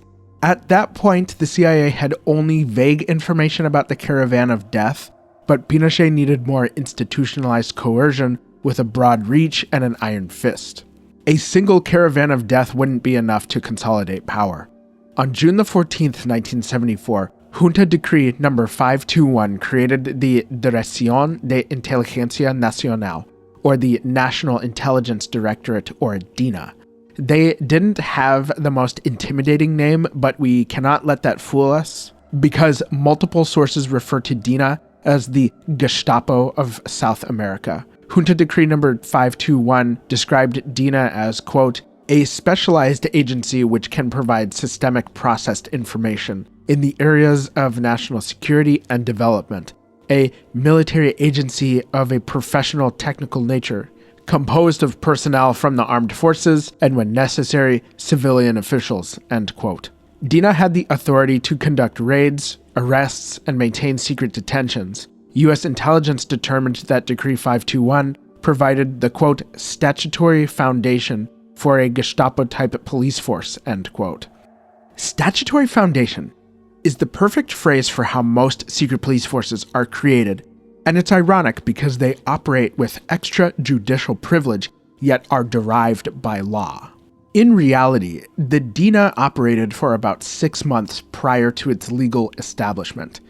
A commission was created by then Lieutenant Colonel Juan Manuel Guillermo Contreras Sepulveda, the same Manuel Contreras who participated in the Caravan of Death. On November 12, 1973, Contreras presented the organizational idea of DINA to the leaders of each military and police branch. Despite some of the general's reservations, Contreras had his plans approved. Overall, the DINA's mission was to gather intelligence and dispense repression. It's important to note that while the DINA was being formed, each branch of the military also had their own intelligence services. The Air Force had Servicio de la Inteligencia de la Fuerza Aérea, or SIFA. The Navy had Servicio de Inteligencia Naval, or SIN. The Army had both Servicio de Inteligencia Militar, or SIM, and the Directorate of Army Intelligence, or DINE. And the National Police had Servicio de Inteligencia de Carabineros, or SICAR. Following the coup, each branch of the military combined their intelligence services into the Armed Forces Counterintelligence Center, or CECIFA, to strengthen their own intelligence orbit. They perpetrated their own atrocities, but the DINA far eclipsed the military's intelligence service. DINA started its operations under the umbrella of Chile's National Executive Secretariat for Decrees, or SENDET, which was created in December of 1973. The idea was that DINA could operate in secret and use this parent organization's resources for mass arrests. In February 1974, roughly 700 officers and agents were employed by DINA. Personnel were recruited from the military, police, and civilians. Some civilian recruits came from Chile's neo-fascist paramilitary group called Patria y Libertad, or Fatherland and Liberty. They were formed in 1971 and were active in political violence and actively fought to sabotage the election process for Salvador Allende. By April 1975, DINA added an additional 2,100 civilian personnel to its ranks. That same month, Pinochet approved funding for DINA to move into a headquarters on Belgrado Street in Santiago. Structurally speaking, DINA had several divisions or brigades tasked with either domestic or foreign operations. For example, the DINA had a Metropolitan Intelligence Brigade that conducted all the raids and arrests in Santiago. The Economic Brigade monitored public and private business activity. The Citizens Brigade utilized a network of informants across all of Chile. There was also a 4th Secret Brigade that performed duties close to DINA's director, but the details are unknown. The DINA's director was the man who created it, Colonel Juan Manuel Contreras, who was appointed by Pinochet on February 24, 1974.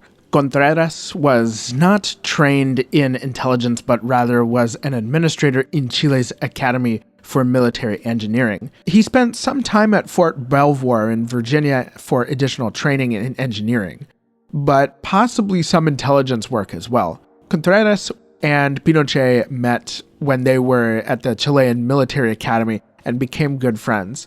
A Defense Intelligence Agency profile described him as loyal to Pinochet, very intelligent, with a good sense of humor, a staunch anti-communist and anti-Marxist, and very capable of unleashing DINA's power. According to the Condor Years by John Dingus, the totalitarian government had sort of a father figure in Pinochet and a mother figure in Contreras. Pinochet was rigid and paternalistic, whereas Contreras was in the background, all-knowing, and decided who lived and who died, as mothers do.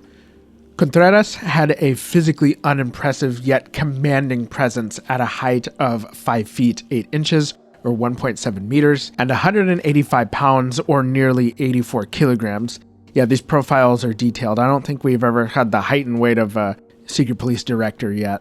He is said to have had a, quote, feminine softness. So that's cool. American intelligence officers who met Contreras described him as mild-mannered, disarming, and even friendly, never yelling orders at his subordinates. Friends and family called him Mamo, short for Manuel. Contreras reported only to Pinochet himself and had numerous deputy directors beneath his position. Deputy directors like Colonel Pedro Espinosa, who took charge of DINA's internal repression and international espionage. There was also Armando Fernandez Larios, who helped coordinate some of the high-profile car bombings. Contreras sought foreign support to enhance his agency's effectiveness.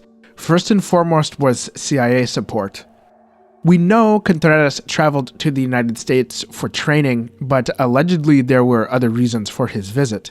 He himself said that he met with the CIA Deputy Director Vernon Walters regarding how to develop methods for intelligence operations at a national scale.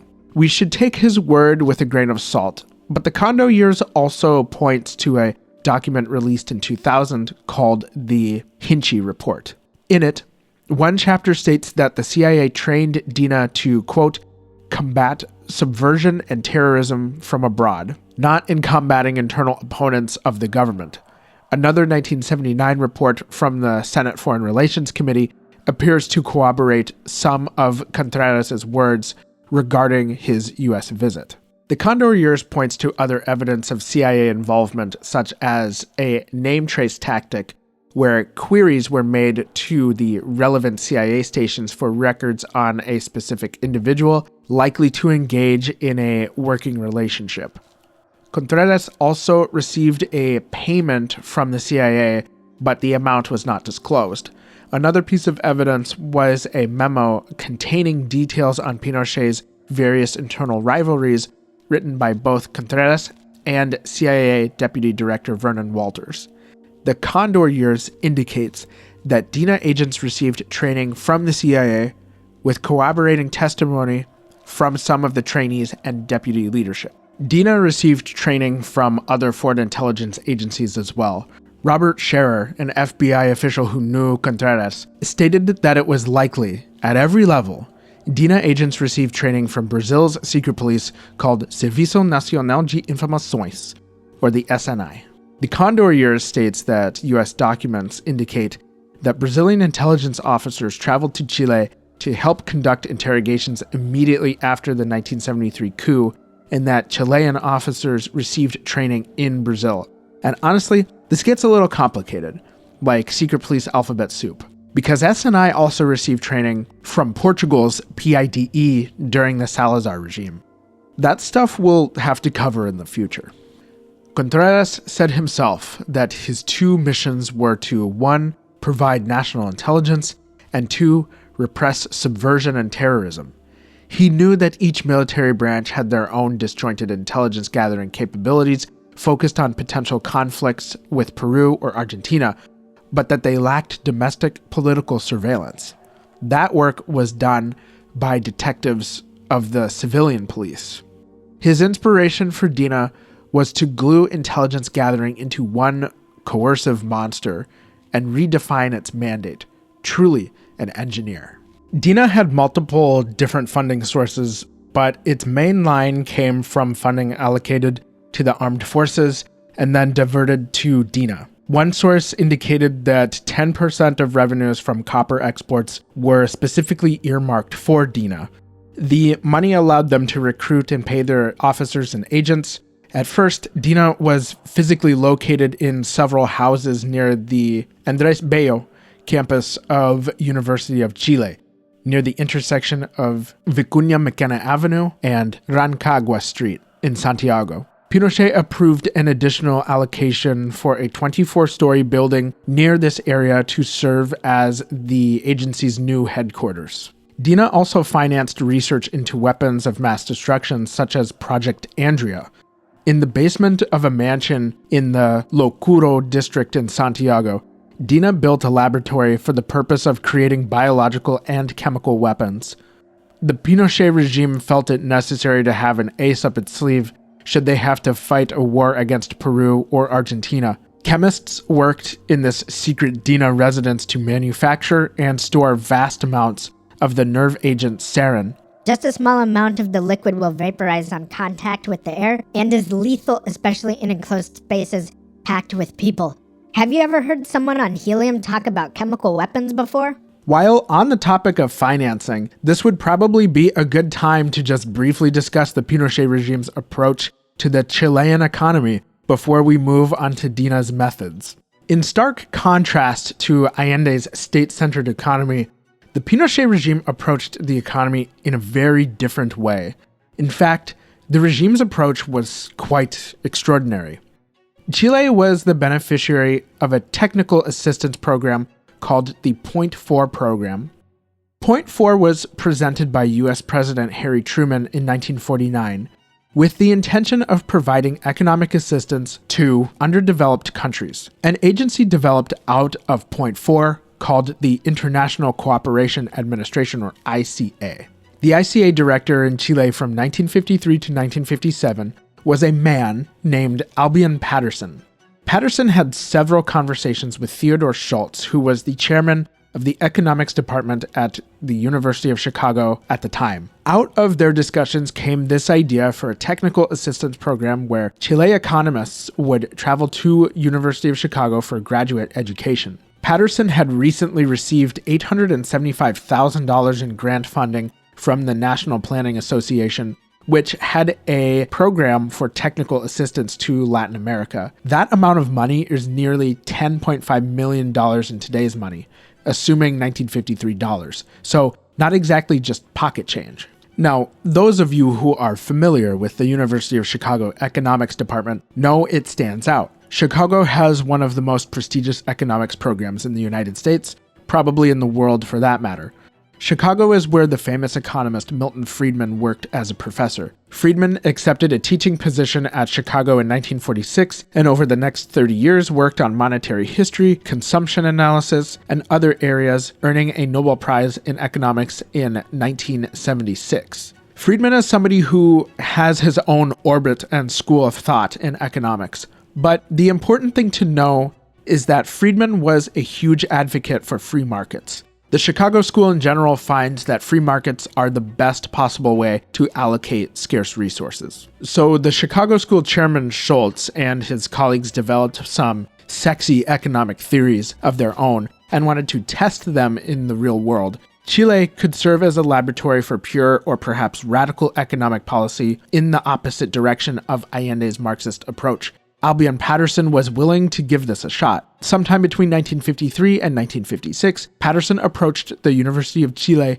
for this project. However, many of Chile's economics faculty were totally opposed to the idea because the faculty was pretty far left. Instead, Patterson met with the rector from Universidad Católica, who was named Alfredo Silva Santiago. He was interested in creating an economics program at his school utilizing the kind of support Patterson could offer.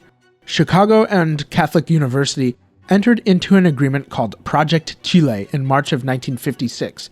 Several Chilean students were sent to the Chicago School of Economics for graduate study, while Chicago School faculty traveled to Chile to work at the Catholic University. The first phase of the exchange lasted for 3 years until 1959, and the program was extended 2 additional times until 1964 while receiving additional funding. What ended up happening is that when the Chilean students returned to their school as professors, dubbed the Chicago Boys, they would teach undergraduates, thereby passing on their knowledge to the next cohort. Therefore, Chicago School economic thought became dominant at the Catholic University. Funding for this program continued via donations from both the Ford and the Rockefeller Foundations and the Central Bank of Chile, to name a few donors. The main source of this information, Glenn Billy Glazier's 2002 paper titled The Internationalization of Chicago's Economics in Latin America, states that over 150 Chilean students received training at Chicago. Pinochet's coup completely changed the university landscape, which benefited the Chicago Boys. Chile's university administrators were replaced by military officers who removed leftists from faculty positions across all departments. The remaining economists were Chicago Boys and their undergraduate or graduate trainees. Several weeks before the coup, a group of economic scholars drafted a nearly 200-page study titled El Ladrillo, outlining a free market approach to Chile's economy. At the time, their ideas were considered too fringe for many in academic circles and for public policymakers. The study went dormant until the Pinochet regime took over. The new regime used El Ladrillo as a basis for their economic policy. The Pinochet regime was willing to implement these Chicago school free market policies on a nationwide scale. Now, I have to emphasize that this kind of real-world economic testing is virtually unheard of. Almost everything that could be privatized was healthcare, education, and pensions, to name a few. What's extraordinary was Pinochet's willingness to give up state control over industry, despite the classic dictator move to consolidate economic and military power. That leads us to an irony that's mentioned in one of the documentaries I watched for this project. Nicholas O'Shaughnessy, professor of history at Queen Mary University of London, points out that while the government tried to scale down its domestic economic presence, the military and DINA were a different story. Even more ironic is that the opportunity to implement such free market policies was made possible by Pinochet's coercive apparatus. DINA maintained numerous facilities across the country, like we saw with the weapons lab and headquarters. Of course, there were also prisons. Contreras turned the military engineer school in Tejas Verdes into a prison camp of which all other DINA prisons were modeled. The Pinochet files claims that at least 10 to 12 prison camps existed throughout Chile. This included the National Stadium of Santiago, which was commandeered to imprison more than 10,000 people arrested in the immediate aftermath of the coup. The locker rooms were used as cells and torture chambers. One of the prisoners was the American journalist Charles Horman. He'd been visiting a family friend, Terry Simon, in the town of Viña del Mar. On the day of the coup, they found themselves stuck in their hotel without any communication or transport to Santiago. Horman was arrested on September 17th and then executed several days later. We have details on select few of the other camps too. While the caravan of death roamed the country for opposition, Chileans suspected of opposing the Pinochet regime were arrested en masse and distributed among DINA's concentration camps. Each camp had its own interpretation of how to inflict pain and suffering. DINA was the ringmaster of a black carnival of sadism and violence. The most notorious of these camps was Villa Grimaldi, a walled complex built in 1835 near Santiago, where DINA's Metropolitan Brigade was based. Truckloads of prisoners would be transported here at all hours. Many were tormented by DINA officers taking shifts to conduct torture. Prisoners were kept in closet-sized cells, sometimes 10 people at a time after torture and before execution. Other camps like Londres No. 38 or Cuatro Alamos served as holding facilities for prisoners waiting to go to their final destination. Another camp was Colonia de Piedad in southern Chile, which was started by ex-Luftwaffe officers who'd escaped from Nazi Germany. A regional intelligence brigade operated out of this camp, and their prisoners were also tortured. Remember Pinochet's old prison camp in Pisagua? It's alleged that ex-SS officer Walter Rauff, who had a role in implementing mobile gas chambers for the Nazi regime, was a torturer at Pisagua when Pinochet worked there. More interesting information about Rauff comes from the work of journalist Wilfried Huysman. In an article published in a German publication in March 2023, Huysman said that a former DINA agent confirmed Rauff's assistance with training DINA agents. The agents claimed that Rauff worked closely with Manuel Contreras to create DINA, which would help explain DINA's comparison to the Gestapo. I should point out that Rauff's name does not appear in the Pinochet files, unless his name was redacted from the source documents. If you were on the DINA's shit list, their MO was fairly standard. You'd either be snatched from your home or off the street by plainclothes agents, blindfolded and stuffed into one of the DINA's unmarked Ford Falcons. At another prison camp called La Venda Sexy, DINA agents used specially trained dogs to rape their prisoners. Other women were raped by the interrogators or had terrified, squirming mice forced into the vagina. There are interviews from women who survived this camp and testified to having been forced to commit bestiality. The DINA's punishments were straight out of the Inquisition. Prisoners were tied naked to metal bed frames and had electrical shocks applied to the genitals and anus. Others were suspended by the wrists and knees, or just wrists, and beaten or received electric shocks. Others had their faces plunged into buckets of human excrement, like waterboarding with raw sewage. Others were repeatedly strangulated, then allowed to breathe, then strangulated again in a cycle while the victim was burned with cigarettes. Others were simply beaten to the point of exhaustion. DINA agents augmented their torture by beating a prisoner's ear hard and repeatedly with an open palm, a method they called the telephone, which often resulted in deafness. At the infamous Villa Grimaldi, prisoners were dragged into the car lot and held down while a truck backed up over their legs, crushing the bones.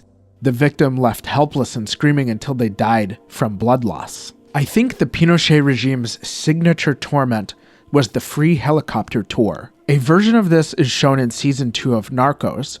Prisoners had their hands bound and were loaded onto a helicopter, then flown miles offshore. The helicopter would slow to a hover and the loading door opened. It's reported that DINA agents sliced open somebody's stomach, then shoved them out of the helicopter to plummet into the open ocean, a stream of blood and entrails tumbling behind the body. The stomach was sliced open so the body wouldn't float. And with the victim's hands bound, their natural instinct to flail their arms and freefall was restricted. It's estimated that many of the disappeared Those victims whose remains have never been recovered were thrown into the ocean.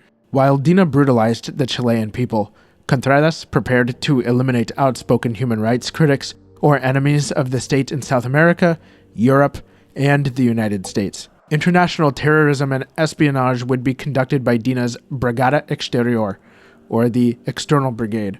Codenamed Luis Gutierrez, the External Brigade was led by Army Major Raul Iturriaga Numan. DINA's international mission focused on three things: forging alliances with other secret police as well as anti-communist and neo-fascist groups. They spied on Pinochet's critics and organized terrorist acts against Chilean exiles. How was this done? DINA agents were placed at Chilean embassies in the US and Europe. Spies were employed at Chile's national airline, LAN Chile, now LATAM Airlines, and at major international airports, including New York. Contreras wanted to model the CIA where various facilities existed throughout the globe. One of these first stations was in Buenos Aires, where many Chileans who opposed Pinochet's rule sought refuge. Another station was placed in Madrid. Contreras wanted DINA stations in France, England, West Germany, and Miami, Florida. He encouraged cautious collaboration with the secret police in South America like Argentina, Uruguay, and Paraguay.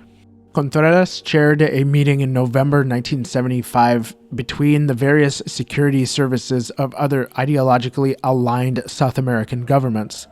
They agreed to coordinate and share information on subversive elements. They launched Operation Condor, named after Chile's national bird, which was a formalized agreement with intent to eliminate what they perceived to be terrorists, but unironically ended up being state sponsors of terror themselves. Remember General Prats, Pinochet's predecessor, who pulled a gun on a civilian in a fit of road rage? He and his wife fled to Buenos Aires following the coup. Pinochet deemed Prats as a threat since he could potentially form a government in exile. Several DINA agents were recruited from Patria y Libertad for this mission, and others were planted at the Chilean consulate in Buenos Aires in the spring of 1974 to track down General Prats. On September 30th, 1974, Prats and his wife returned to their apartment at nearly 1 a.m. local time after a night out with some friends. Unbeknownst to them, their vehicle had been rigged to an explosive. As Prats got out of the car to open the garage door, the bomb exploded, killing Prats instantly and sending bits of his body all over the neighborhood. A forensic team later said that Prats's wife was, quote, trapped in the vehicle and carbonized, end quote. The successful assassination of Prats emboldened South America's various secret police, but especially DINA, to widen their operations. Operation Colombo, lasting between the fall of 1974 and the spring of 1975, involved hunting down members of the Chilean Communist Party and giving them a free helicopter tour. DINA's covert alliances were a source of funding and training for assassinations, bank robberies, and surveillance. Chile was a state sponsor of terror before that term became synonymous with the Islamic Republic of Iran. One of DINA's most infamous agents was an American named Michael Vernon Townley. Born in Waterloo, Iowa, Michael's father was a manager at a Ford Motor Company plant in Chile. Michael moved to Chile with his family at about the age of 14.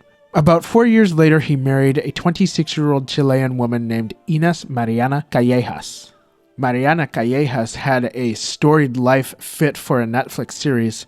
It's said that she was very intelligent and read Russian literature by the age of 8. I mean, an 8-year-old could probably read it, but not understand it. She left her family at a young age when she surprised her parents with, "Oh, hey, Mom and Dad, I got married and I'm moving to Israel." But that wasn't her marriage to Michael. She had at least one other husband before him. Mariana later returned to the United States in New York, specifically where she took a couple jobs that she hated, and she also resented being a housewife, so she packed her shit and moved back to Chile with her 3 small kids. Take this with a grain of salt because admittedly this info that I just told you about Mariana is straight from Wikipedia, which I know is not a source, and the section on her early life has 0 citations. I did not find sources about her life before she got involved with Michael Townley. I'm just being honest about that. I'm telling you this to flesh out her character. It could be true, but it also could be bullshit. What is true is that she and Michael crossed paths. Didn't matter to Michael that Mariana came with 3 small children from a previous relationship. He fell madly in love with her. Those Latinas, man, I tell ya. Michael first worked as an encyclopedia salesman in the early 1960s, but Michael knew his way around a car, especially the electronics, which is an important detail to keep in mind. In 1967, the Townleys relocated to Miami, Florida. Both Michael and Mariana befriended Cuban exiles who were vehemently opposed to Fidel Castro, who'd taken over in Cuba nearly 10 years prior. This is me speculating, but it could be that the Townleys' experience in an increasingly left-wing Chile was similar to those who'd left Cuba, so they were able to make friends based on that commonality. When Allende was elected in 1970, Michael Townley's Cuban friends urged him to contact the CIA so that he could return to Chile and help undermine the government. Maybe it was easier during the Cold War, but if somebody said to me, "Hey Jack, listen, Brazil just elected a demonic space alien as president. You should totally contact the CIA and help undermine the government," I wouldn't even know where to begin. Let me just dial 1-800-CIA. I have them on speed dial. Okay, right now the CIA agent assigned to listen to my show is like, "Damn it, Jack, you just gave away our phone number. We have to kill him." Michael did make contact with the CIA in December 1970. How he did this is unclear to me, but during the Cold War and before the internet, there were several ways one could contact the CIA. And it could be something as simple as sending a letter, establishing a relationship with an agent or another contact who knows an agent. I speculate that among the Cuban expat community in the 1960s, maybe Michael didn't have to look too far. Michael made his interest in undermining the Allende government clear to the CIA.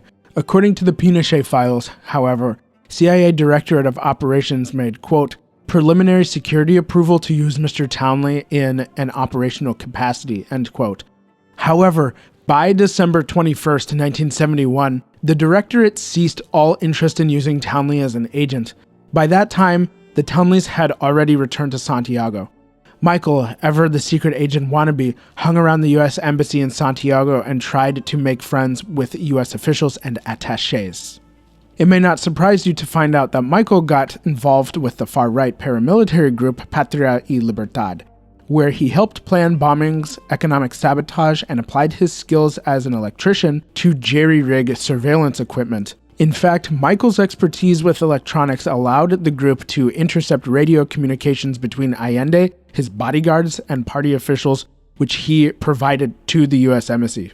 Chilean officials eventually caught on to the fact that they were being spied on and jammed the communications. This made his pee-pee soft, so Patria planned to raid the TV station in Concepcion to disable the jamming devices.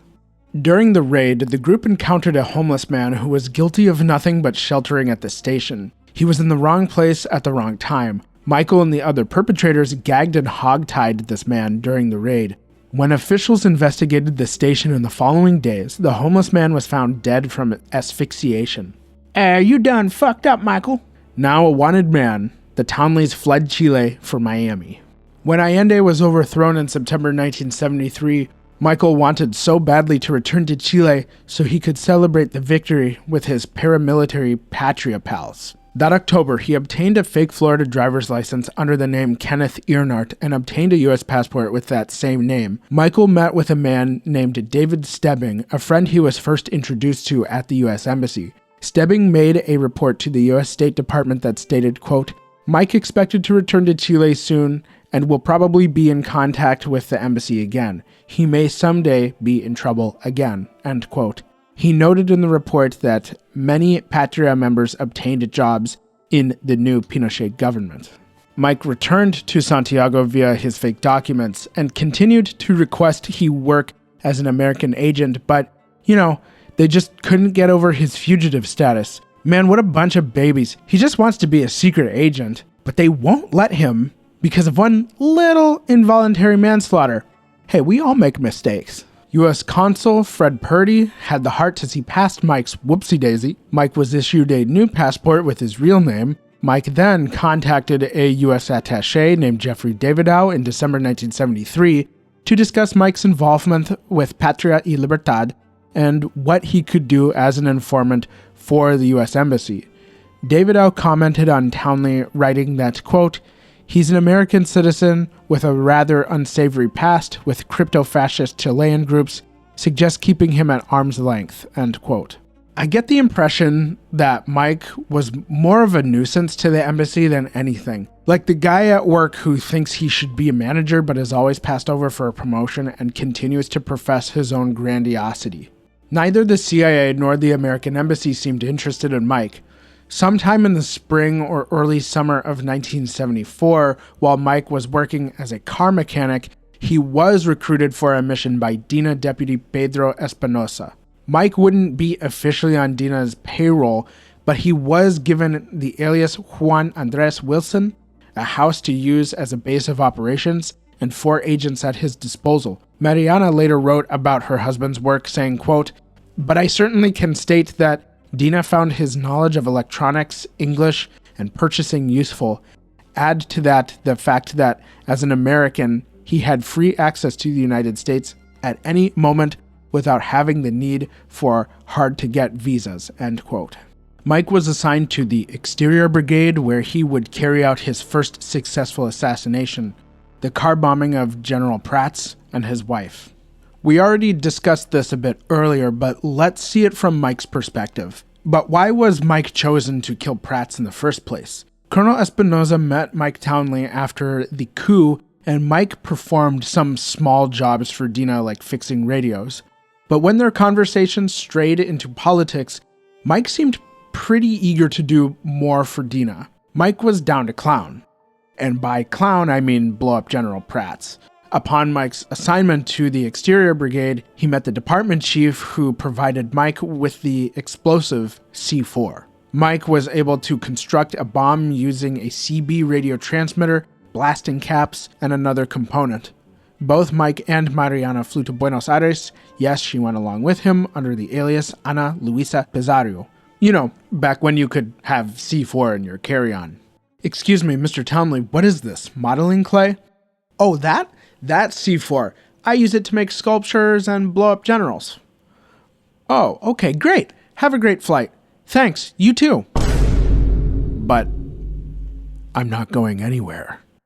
When Mike and Mariana arrived in Buenos Aires, they actually failed to locate General Prats and returned to Santiago. DINA sent them back for a second try, and they successfully tracked down General Prats to an apartment in the Palermo neighborhood near the intersection of Melibea and Avenida Santa Fe, across the street from the botanical garden of Carlos Teix. Mike and Mariana cased Prats' apartment and his daily routine.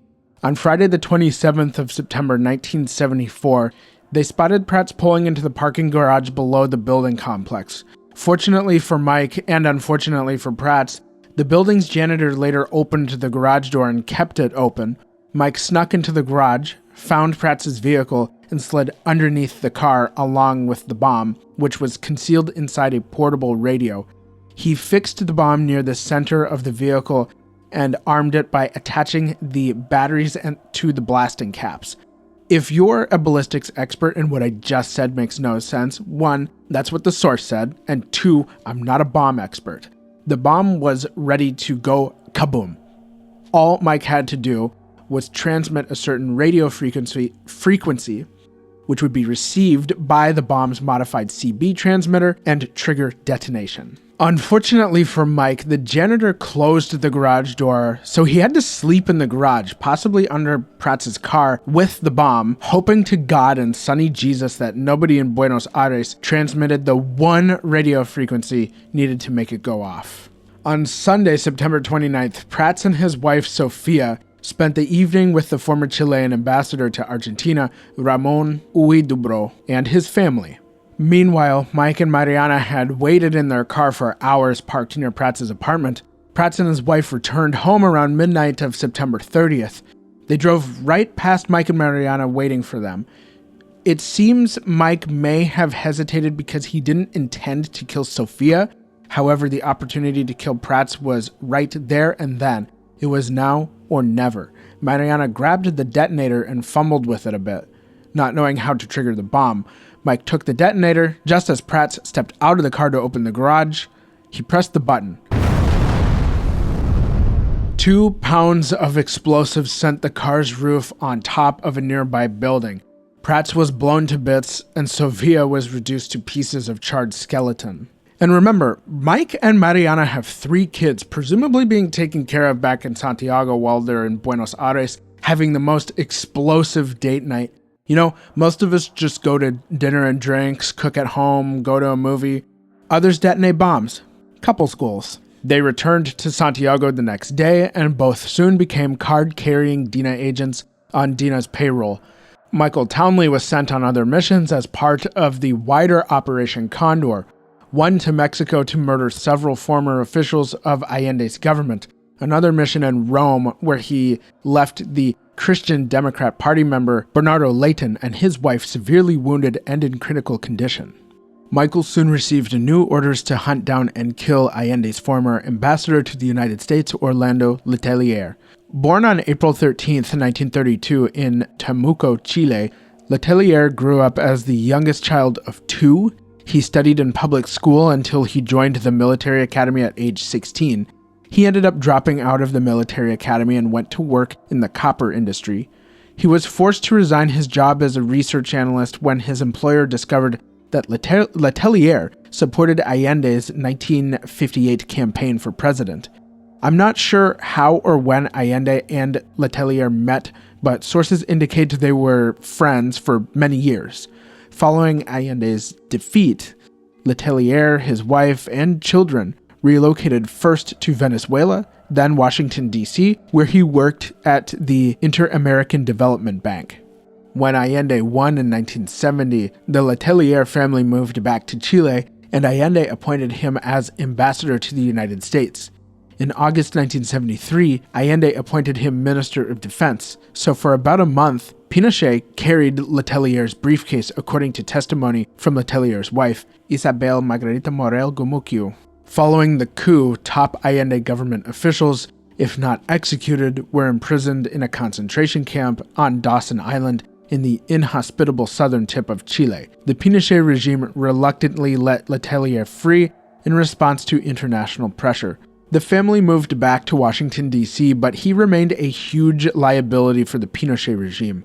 Letelier was an outspoken critic of the human rights violations perpetrated by Pinochet, Contreras, and the DINA. And he wasn't just some activist shouting vague slogans in the hopes for conjuring real change. Orlando Letelier was well connected to people in Washington, and he knew how to operate there, how to lobby the right people and organizations for his cause.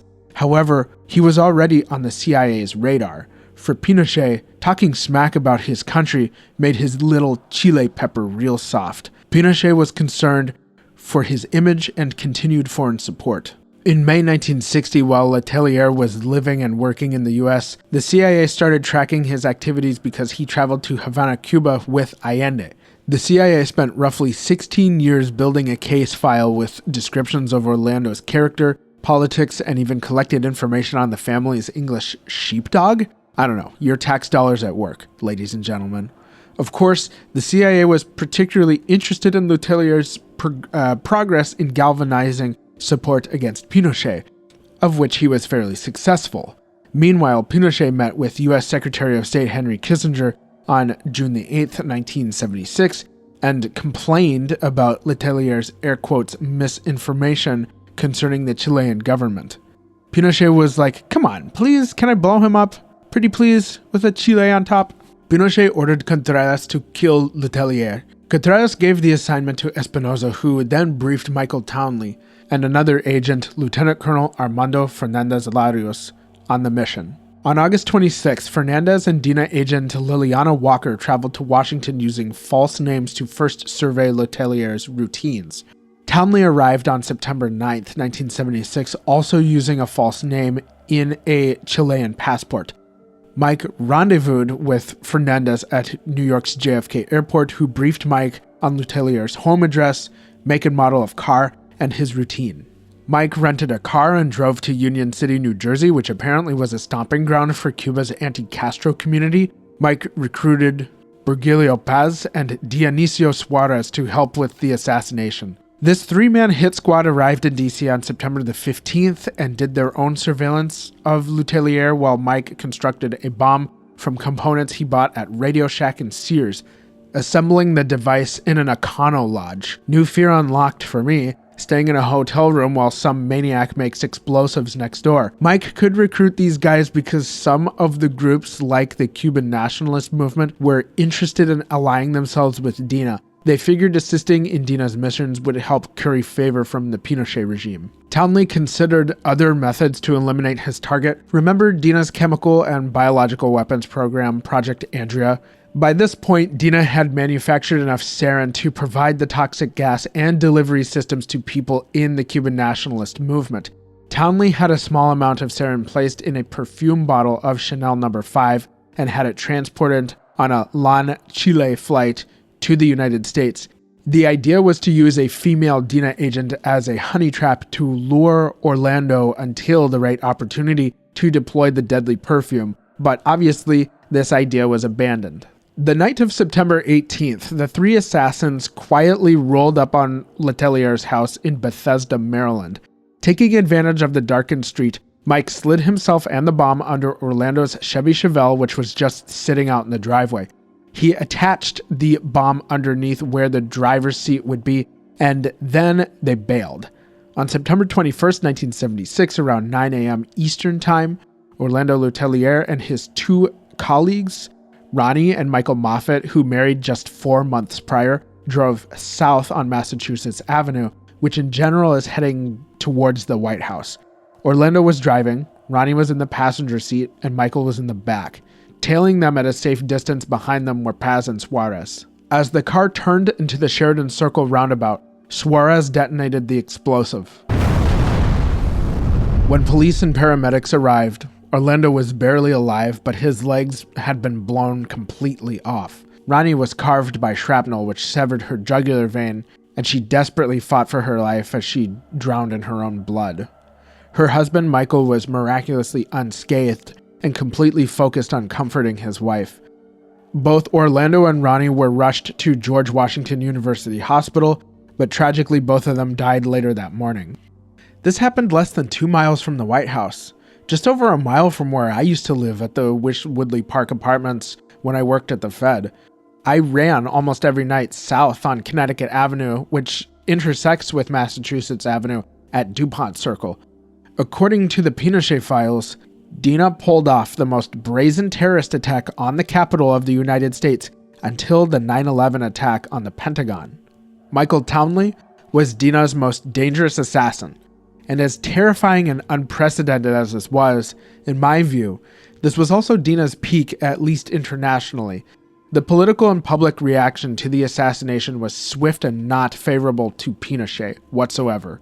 I can only imagine the CIA being like, maybe we took this one too far. Protesters gathered outside the Chilean consulate. Congressmen gave their condolences to the Letelier and Moffat families, recognizing that Pinochet's reach into the United States was unacceptable. For DINA, killing Orlando Letelier was a success, but that sowed the seeds of its own demise. There was already existing resentment among Chile's military officers. They felt that DINA and Contreras were too powerful and overshadowed the military as an institution. The backlash from Washington in response to Letelier's death could be exploited by those who beefed with Contreras to weaken him. Michael Townley, along with his Chilean and Cuban co-conspirators, skipped town. Michael ended up fleeing the United States for Santiago. Since the attack involved the death of a foreign official, the Federal Bureau of Investigation took charge of tracking down those involved in the killing. For 2 years, Special Agents Carter Cornick, Robert Scherer, and Larry Wack investigated the case. They investigated within the Cuban and Chilean communities in New York and Washington, followed up on leads. Actually, Larry Wack received a couple threatening phone calls. In a documentary I watched about the investigation, Wack said that somebody called his home phone number and said that they were going to meet him at his house. Larry hung up, got his gun, and went to his neighbor's apartment, who was a New York City police officer. They waited outside for the person to arrive. And when the guy arrived outside Larry's apartment, They had a slight altercation. The man insisted that he and his group had nothing to do with the bombing. Yeah, right.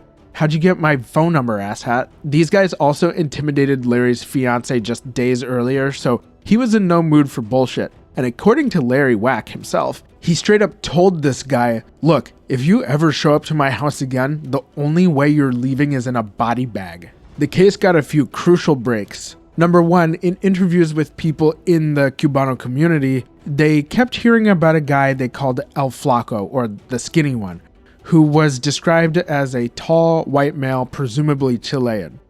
2, Townley was delayed in actually starting the mission because he attempted to acquire a Paraguayan passport using a false name. Then he attempted to obtain a US visa based on the false Paraguayan passport, which was denied. The US consulate eventually granted the visas, but took copies of the passport photos, which will help investigators later identify Townley. And 3, Larry Wack made contact with a counterfeiter who made fake IDs for some of these Cuban national groups, and he was willing to work with the feds. The FBI obtained the copies of the passport photos from the US consulate made in Paraguay. Larry Wack showed these photos to the counterfeiter who positively ID'd Michael Townley because they had met before Mike fled for Santiago. The FBI confirmed that there was indeed a tall white guy living in Chile by the name of Michael Townley. But the question was, how would they extradite him back to the United States? The Pinochet regime was willing to exchange Townley in the hope to ease relations between the US and Chile, but another source says the two governments agreed that any of Townley's testimony could not be used in any sort of international prosecution of Chilean officials. Chilean agents tricked Townley, taking him to the airport thinking he earned himself a vacation, only to be apprehended by Special Agent Carter Cornick and others. Townley was flown to New York, then to Quantico in Virginia. According to the Assistant U.S. Attorney Eugene Proper, they had Townley on the passport violation, but not the murder of Orlando Letelier. Also, the name Proper is like the perfect name for a federal prosecutor. Proper was assigned to the Letelier investigation the same day as the bombing because it was such a public and brazen act. A U.S. attorney had not been assigned to such a case before, with the exception of the Watergate scandal. Townley was held in Quantico and received an attorney, but he wouldn't talk to investigators. One of the Cuban nationalists in on the plot was arrested in Miami. The FBI knew the Cubans were unlikely to talk, but Townley didn't know that. Investigators tricked him into thinking they knew more than they did by revealing the recent arrest. It was kind of a big bluff because the FBI didn't have enough evidence to bring before a jury unless the Cubans threw Townley under the bus or Townley confessed to the crime. Eventually, Michael Townley agreed to cooperate with the FBI in exchange for just 10 years and protection from DINA, namely Contreras and Espinoza. In a live fire test, investigators had Townley reconstruct the bomb. He showed them how he attached it to the Chevy Chevelle's chassis and blew up the vehicle. According to Special Agent Carter Cornick, after the test detonation, he looked at Mike Townley, and apparently Mike looked visibly uncomfortable. He looked at Cornick and said, "I'd like to leave." Got him. They should have seen his basement and the Townley family pharmacy of death. Obviously, Michael Townley was involved in several other terrorist acts, but he went to jail for Letelier's assassination. Special Agent Cornick said that Townley was one of the most dangerous men he'd ever encountered. For Pinochet, it was time to reorganize the power structures. He issued Decree number 1876 on August the 13th, 1977, abolishing DINA. A second decree, number 1878, established the National Center for Information, or CNI, which was then authorized to acquire all staff, properties, and assets formerly utilized by DINA. Instead of CNI reporting directly to Pinochet through Contreras, it would relay information to Chile's Department of Interior. Let us not be fooled, though, because Contreras remained the director, so, in a sense, this was just DINA rebranding. CNI would be just as violent as DINA. According to the Pinochet files, Chilean secret police agents carried out a wave of kidnappings and bombings between August and November of 1977. CNI placed the blame squarely on left-wing extremist groups. But enough was enough. A group of military officers confronted Pinochet and demanded that Contreras be relieved of his duty. Pinochet obliged and fired Contreras on November the 4th, 1977. He was replaced with one of DINA's critics, General Aurelien Mena. The CIA reported that Contreras was completely blindsided by his removal. One source compared Contreras to, quote, a cuckold husband who is the last to realize his wife is being unfaithful, end quote. Well, who is that man? And why is she laughing with her legs in the air?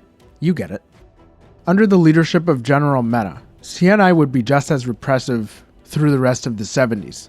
Politically motivated killings at the hands of Chilean agents appeared to decrease between 1978 and 1980, with some bloody outliers.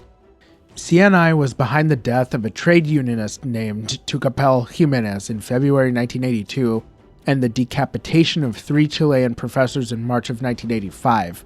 It's estimated that CNI is responsible for roughly 160 deaths and human rights violations between 1978 and 1985. While the regime's relations with the United States strained following Letelier's assassination, Chile's long-standing relationship with Great Britain remained strong. Remember, Great Britain assisted in the buildup of the Chilean Navy in the early 1900s. British-made jets bombed La Moneda as Allende prepared for his last stand. In May 1979, Margaret Thatcher became Prime Minister of the United Kingdom. Thatcher's free market policies and Pinochet's free market experimentation was a Tinder match made in heaven. Thatcher's government was in some ways a lifeline to an increasingly isolated Chile. When the military junta in Argentina decided to invade the Falkland Islands, on the 2nd of April of 1982, Chile and Great Britain shook hands and prepared for battle. Though Chile never engaged in combat with Argentina directly, the Chilean armed forces provided the British with radar data and other intelligence. British planes were allowed to refuel in Chilean territory, and the Argentinians were forced to keep troops along their border with Chile should they be forced to fight a two-front war. Speaking in a documentary on the Pinochet regime, Grace Livingston, professor of Latin American Studies at Cambridge University, states that documents regarding Chile's role in the Falklands War are still heavily redacted. Relations between Argentina and Chile are tense on this point, to say the least. Many other South American countries were sympathetic to Argentina's cause, considering the very obvious fact that the Falklands, or Las Malvinas, are about 400 miles from Argentina and about 8,000 miles from the UK. Great Britain was seen as the sole victor of this conflict, and that perception is quite intentional. Information about the war focuses on combat between British and Argentine troops. The full extent of Chile's involvement probably won't be known for decades, if ever. In return for Chile's support, British diplomats attempted to downplay Pinochet's involvement in human rights violations throughout the remainder of the 1980s. Sanctions on arms sales from Great Britain to Chile were also reduced by the Thatcher government. By 1988, Pinochet was one of the most successful dictators in history. He'd eliminated his enemies, Chile's economy was stable, and he kept Chile out of direct involvement in major military conflicts. DINA/CNI proved themselves to be a formidable tool of domestic repression and international terror. However, much of Pinochet's power relied on the Cold War, which was approaching its end. The United States and the Soviet Union made friendlier overtures to normalize relations. Therefore, the future of geopolitics appeared less divided along East and West. Without the Cold War context, Pinochet's regime became increasingly irrelevant. In particular, the US government didn't need a right-wing dictator to hold Soviet-backed leftists at bay in South America. Despite the Cold War's conclusion, Pinochet figured his economic policies and leadership should help keep him in power. Back in 1980, a new constitution was established that required a referendum for a single candidate selected by the junta to be appointed as president for an 8-year term. Obviously, the junta selected Pinochet. Feeling pretty confident in his chances, the nationwide referendum, or plebiscite referendum, was held on October the 5th, 1988, and to Pinochet's absolute shock, 56% of Chileans voted no. It appeared Chile's other political parties were united against the junta, including moderate Christian Democrats and leftists. Elections for government positions such as Congress and the new president were scheduled for December the 14th of 1989. Now, I don't know if you've noticed, but dictators don't usually just throw up their hands and go, well, the people have spoken, I'm going home. Goodbye, everyone. Pinochet wasn't going to take this lying down, and the people were nervous about what would happen next. He did try to hold power, but he didn't have the same influence over the military as he once had. Pinochet was succeeded by the Christian Democrat Patricio Aylwin in March 1990. Pinochet was able to keep his job as commander-in-chief. That seems dangerous to me, but whatever. He was also granted a lifelong Senate position. If that didn't already piss you off, he was also granted lifelong immunity, though trouble was on the horizon. In October of 1998, the 83-year-old Pinochet traveled to London to undergo back surgery. Apparently, he was also quite the Anglophile, so he enjoyed spending time in London. On the 17th of October, Pinochet was recovering in a hospital bed when several men from London's Met Police appeared and placed Pinochet under arrest. Why did that happen? Decades earlier, during DINA's rampage to round up political enemies, several Spanish citizens had been arrested, tortured, and killed or otherwise disappeared. A Spanish judge named Baltasar Garzón issued an international arrest warrant for Pinochet. Now, as it turns out, according to the Biographics channel, Spanish law dictates that the perpetrators of particularly heinous crimes against Spanish citizens are subject to prosecution no matter the jurisdiction of which those crimes occurred. We have a document titled The Pinochet Case in Spain, written by law professor Antoni Pegrao Soler, that helps us break this down a little. This gets a little esoteric, but bear with me. There is a basis for this in both international law and Spanish law. According to Article 23.4 of the Organic Law 6/1985 of July the 1st, quote, crimes committed by Spanish or foreigners outside of the national territory susceptible to characterization according to Spanish criminal law as some of the following crimes. A. Genocide. B. Terrorism, as well as any other crime which, according to treaties or international agreements, should be pursued in Spain, end quote. Additionally, Resolution 95I of the General Assembly of the United Nations established what are considered crimes against humanity, including extradition, slavery, or other inhumane acts committed against a population pursuant to a crime in peace or war. You done fucked up, Pinochet. How dare you and your DINA goons not know these statutes? Everybody knows about Article 23.4 of the Organic Law 6/1985 of the 1st of July. In this case, it is good that Pinochet didn't know that. Or maybe he did, but he didn't think anything would come of it. Judge Garzón asserted the facts of his case. I'll read some of what he said. Quote, from September 11th, 1979 to practically March 12th, 1990, the detainees were treated in a despicable fashion while they were in the detention centers that were run with the authorization and permission of Augusto Pinochet's government. Various techniques were used. Detainees were subject to violent beatings which caused fractures and drew blood. They were made to lie face down on the floor or stand naked in constant light or with their heads covered by a hood, tied up, walled up, or in niches, that is to say, in narrow cubicles in which it was impossible for them to move. They were suspended in the air, hanging by their arms. They were half drowned in water and had electricity applied to their testicles, tongue, or vagina. Hanging people for long periods, depriving them of food, water, and sleep, subjecting them to sexual abuse, including rape, exposing them to intense light and loud music, forcing them to eat excrement or drink urine. Psychological methods used were the following. They were insulated and humiliated. They or their relatives were threatened with torture or death. They were subjected to mock firing squads. They were told that their relatives would be arrested. They were forced to listen and observe other people be tortured. They were told that their friends betrayed them. They were photographed or filmed in outrageous situations. They were pressured into becoming collaborators or signing confessions of guilt, end quote. There is more. It's a pretty lengthy indictment of crimes by the Pinochet government and DINA, who are mentioned in the judge's writings. It first appeared like Pinochet would be extradited to Spain to stand trial, But that never happened because 1. Margaret Thatcher rallied her conservative constituents for Pinochet's freedom, and 2. The British House Secretary Jack Straw rallied his Labour Party constituents and insisted that Pinochet was too old to stand trial. On March 3, 2000, Pinochet flew from London to Chile, thumbing his nose at Spain. Pinochet was portrayed as too frail to stand trial and carted around in a wheelchair. But when he arrived in Santiago, he walked off the plane on his own 2 legs, onto the tarmac, no problem. However, Chilean lawmakers were having second thoughts about Pinochet's lifetime immunity. In 2004, a commission investigated the regime's crimes and found that roughly 35,000 people were arrested, imprisoned, and tortured. About 3,000 were murdered.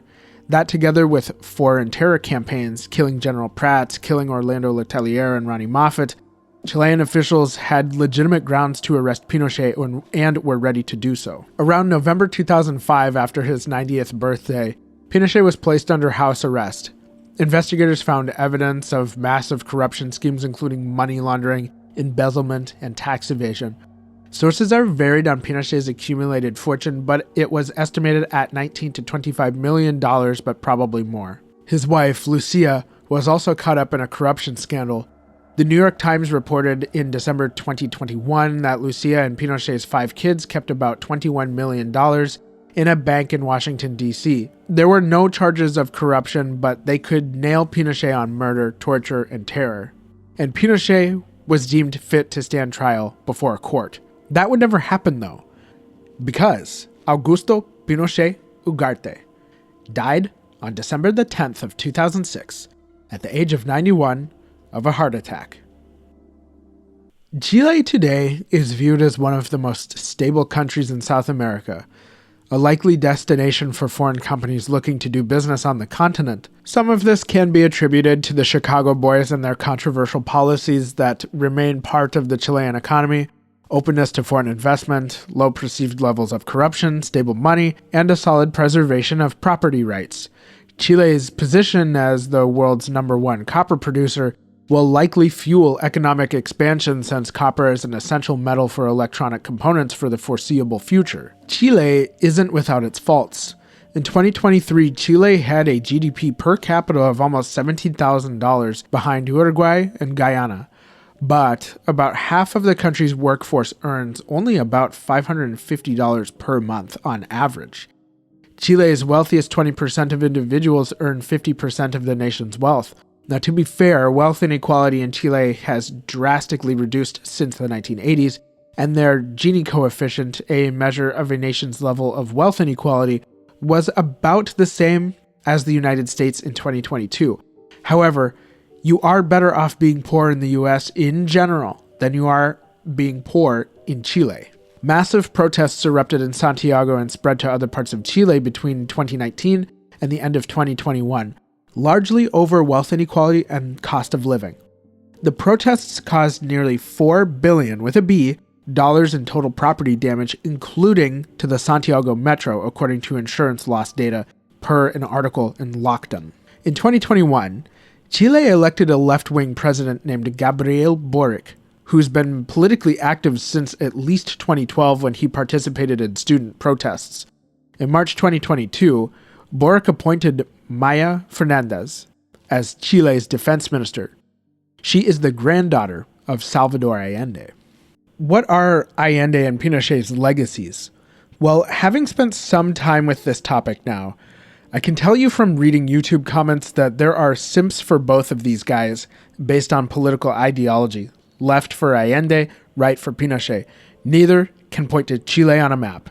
I vaguely remember in 2019, 2020 here in the States, it was sort of a meme for people of a certain political persuasion to wear t-shirts advertising free helicopter rides for commies. Others celebrate the fact that Allende was a democratically elected socialist. In Chile, when it comes to the public's opinion about Allende and Pinochet, it depends on who you ask. So, of course, I took to Reddit. About Pinochet, the best Reddit comments I found were these. To the question of, quote, Chileans, what is the general consensus regarding the infamous Pinochet dictatorship? Asked Rajav GSN. User FraxGut replied, quote, there's no consensus. It really depends on who you're talking to. you'll find 5 groups of folks. Mostly, 1, Pinochet was good, he saved Chile from chaos. 2, Pinochet did good things, but he killed a lot more people than he should have. 3, I don't really care about the topic. 4, Pinochet was mostly bad, though maybe not as bad as some say. 5, Pinochet was evil, a murderer, and a thief. Usually groups 1 through 3 vote right, and 4 to 5 lean center or left wing. I'd say group 2 is the most predominant in the country, followed by group 5, but that's just my perception, end quote. User Buffer Underpants responded with, quote, most can agree that human rights violations were wrong nowadays, even though there are loyalists who deny them to this day. Where you will find nowhere near a consensus is whether or not his coup was justified, end quote. Now, feelings on Allende are a little more difficult to nail down.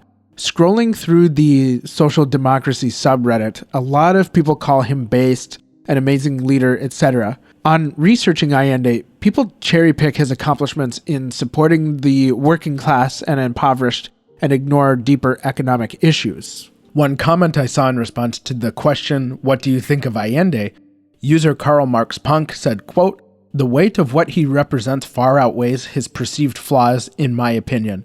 I would much rather people have him as a symbol or on shirts and defend him than someone like Che Guevara, for example, end quote. User Splitter31 said, quote, as Allende is the antithesis of Pinochet, he is of course more favorably seen. That doesn't mean he was the best president. Even if there was U.S. intervention, he still was declared unconstitutional by the Congress and was expropriating property. So yeah, he's praised by communists and socialists. The center-left sees him as somewhat of a tragic figure, but don't support his methods nor his ideology. It's more of a respect human rights symbol.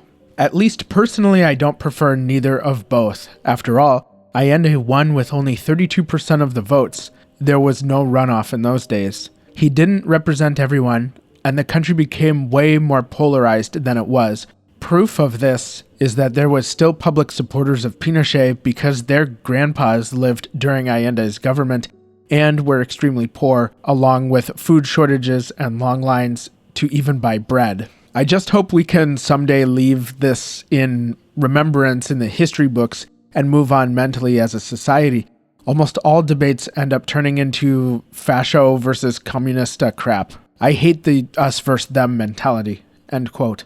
Another user made the point that, quote, it's funny that Allende was elected with 32% of votes, and then 17 years after a dictatorship, Pinochet was defeated in the referendum with 44% of the votes, end quote. And just to clarify, I think what the user is highlighting is the fact that Allende won with 32% voting for him, but Pinochet lost despite 44% voting for him in the referendum. Now keep in mind that Allende had to win more votes than his two opponents, even if the sum of the opponents' votes are more than the winners. Pinochet, on the other hand, was the only candidate and people still chose to vote his ass out of office. Allende was democratically elected under the terms of the law as outlined by the Chilean constitution at the time. What were the percentages again? Let's see. Allende won 36.3% of the vote, while his opponents, Alessandri had 35.3% and Tomek had 28.1%. Now, mathematically, that means 63.4% of Chileans didn't want Allende. But by the law, he won. I guess comparing Allende's win to Pinochet's loss is a strange contrast on paper, but you have to consider the context, such as the rules and conditions in which those elections took place. In a debate over who was better, Allende or Pinochet, my opinion is that the conclusion lies on some slim margin. When it comes to Allende's economy, people don't like having their money or their food disturbed. But when it comes to Pinochet's dictatorship, people tend to like living and not being raped by animals or having their balls electrocuted. How about this? I have an idea. As a guy who is not a big fan of government, both of them suck for different reasons. And let's not simp for either of these men.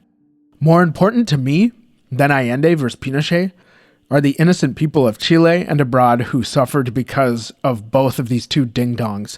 I hope investigations and advances in forensic science can help find the people who were disappeared by the regime so their families can finally get closure. Today, the Chilean government leverages the services of their national intelligence agency. DINA's succeeding agency, CNI, was dissolved in 1990. Manuel Contreras spent the rest of his life being convicted for DINA's crimes and then having his convictions overturned, or his sentences reduced only for the Chilean Supreme Court to UNO reverse card him back into prison. Contreras' health deteriorated in the early 2010s and had to undergo dialysis treatment. He died on the 7th of August 2015 at the age of 86. Lucia Iriart, Pinochet's wife, died at the age of 98 on December the 16th of 2021. After her husband's death, she was subject to a number of investigations for embezzlement, tax fraud, and was accused of other such misappropriation of funds. Her and Augusto's children are all still alive, and they have many grandkids. Michael Townley was placed in federal witness protection, and his exact whereabouts are unknown. He's given a few interviews here and there, and you can find them on YouTube. Doesn't look like he's done that for a while. In November of 2023, the National Security Archive released Townley's full confession from March 1978 that detailed his activities in DINA. Also, random fact, one of the main characters from GTA 5, Michael DeSanta, who was formerly Michael Townley according to the lore, is a reference to the real Michael Townley. Townley's wife, Mariana Callejas, died at the age of 84 in August of 2016. Special Agent Larry Wack died in 2019 after a battle with cancer. I think DINA is a reminder to us all that no matter the ideology in government, we must reject repression, terror, and pain.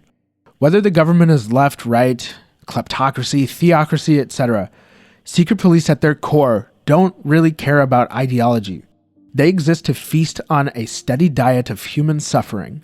In the case of DINA, multiple sources estimate that a little over 40,000 people fell victim to the regime.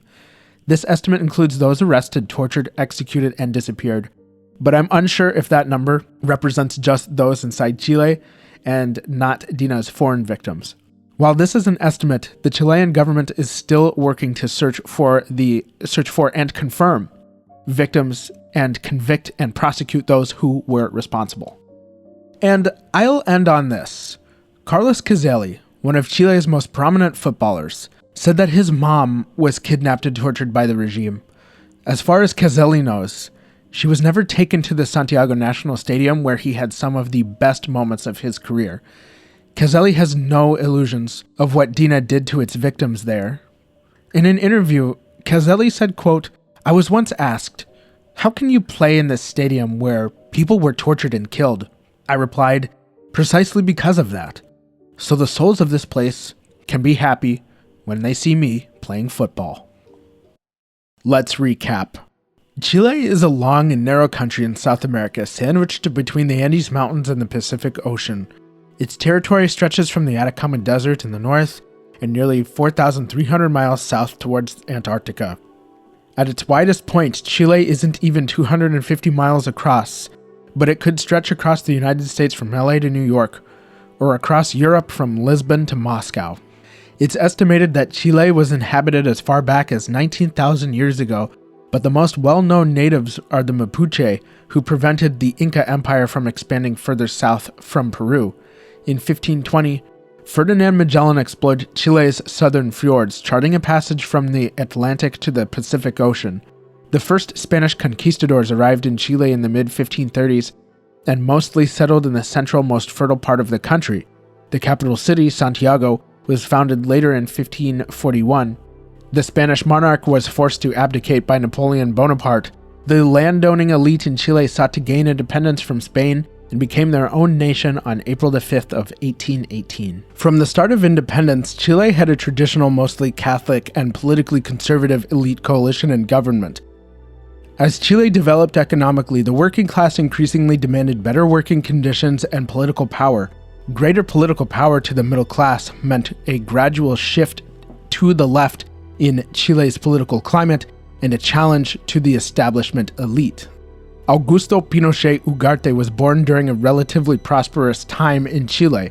His family was solidly middle class, and his parents made sure young Augusto and his siblings had a stable childhood. Augusto attended a private Catholic school and then the Chilean Military Academy.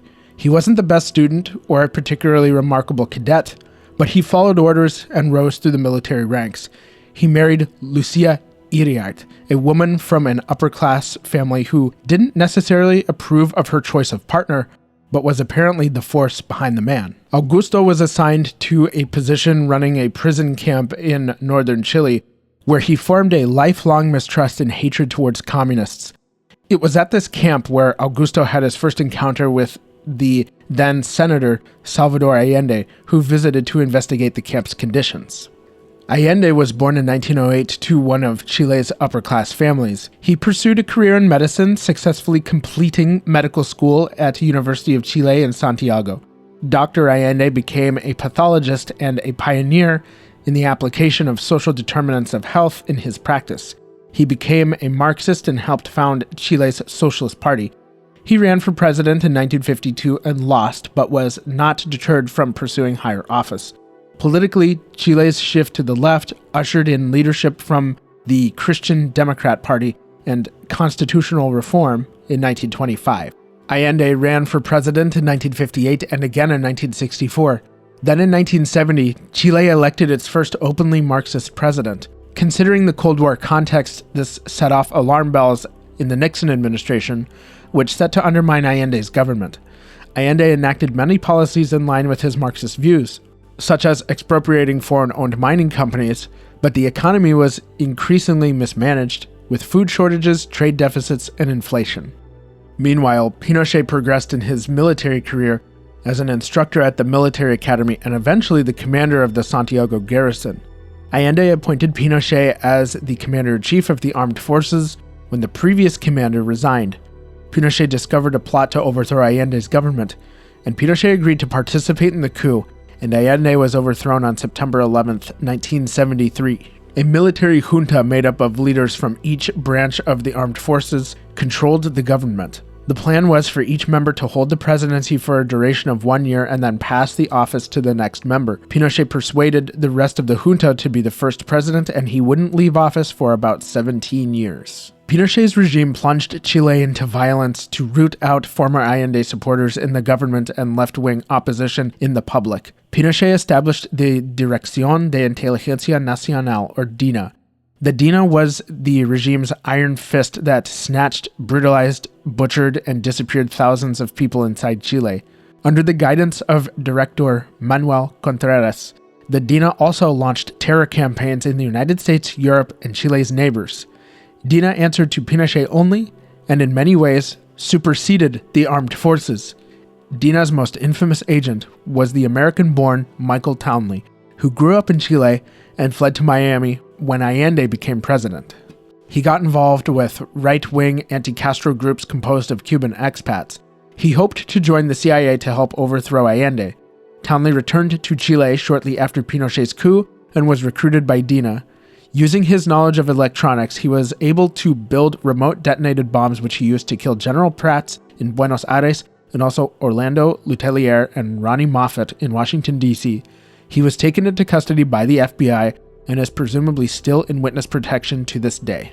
The Pinochet regime, while politically repressive, opened up the economy based on the economic teachings from the Chicago School of Economics. Chilean economic students could travel to Chicago for graduate education and then return to Chile to teach other students. Known as the Chicago Boys, these Chilean economists influenced the regime to privatize healthcare, education, and other institutions.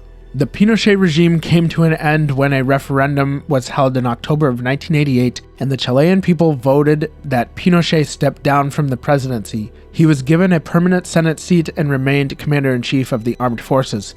He was arrested in London in October of 1998 because his regime killed several Spanish citizens, which is punishable under Spanish law no matter the jurisdiction. Though Pinochet wouldn't stand trial in Spain, the Chilean government stripped Pinochet of lifelong immunity and was set to put him on trial. But Pinochet died in December 2006 of a heart attack. In the next episode, we will travel to the United States and to the Deep South, to the state of Mississippi. In 1956, the state government established a secret police called the Mississippi State Sovereignty Commission to preserve the segregation of blacks and whites.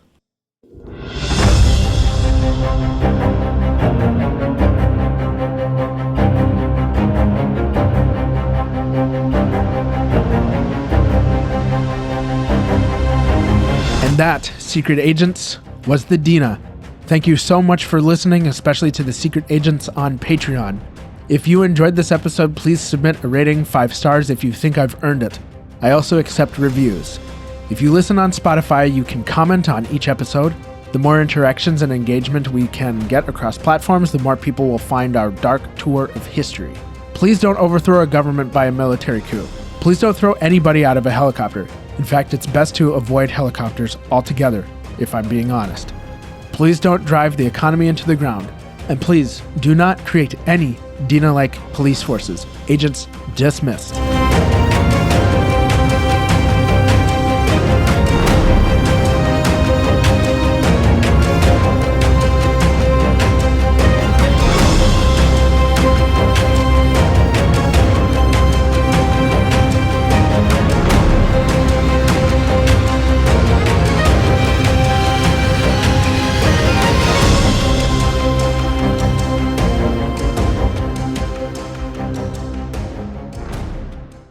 Have you ever heard someone on helium talk about chemical weapons before?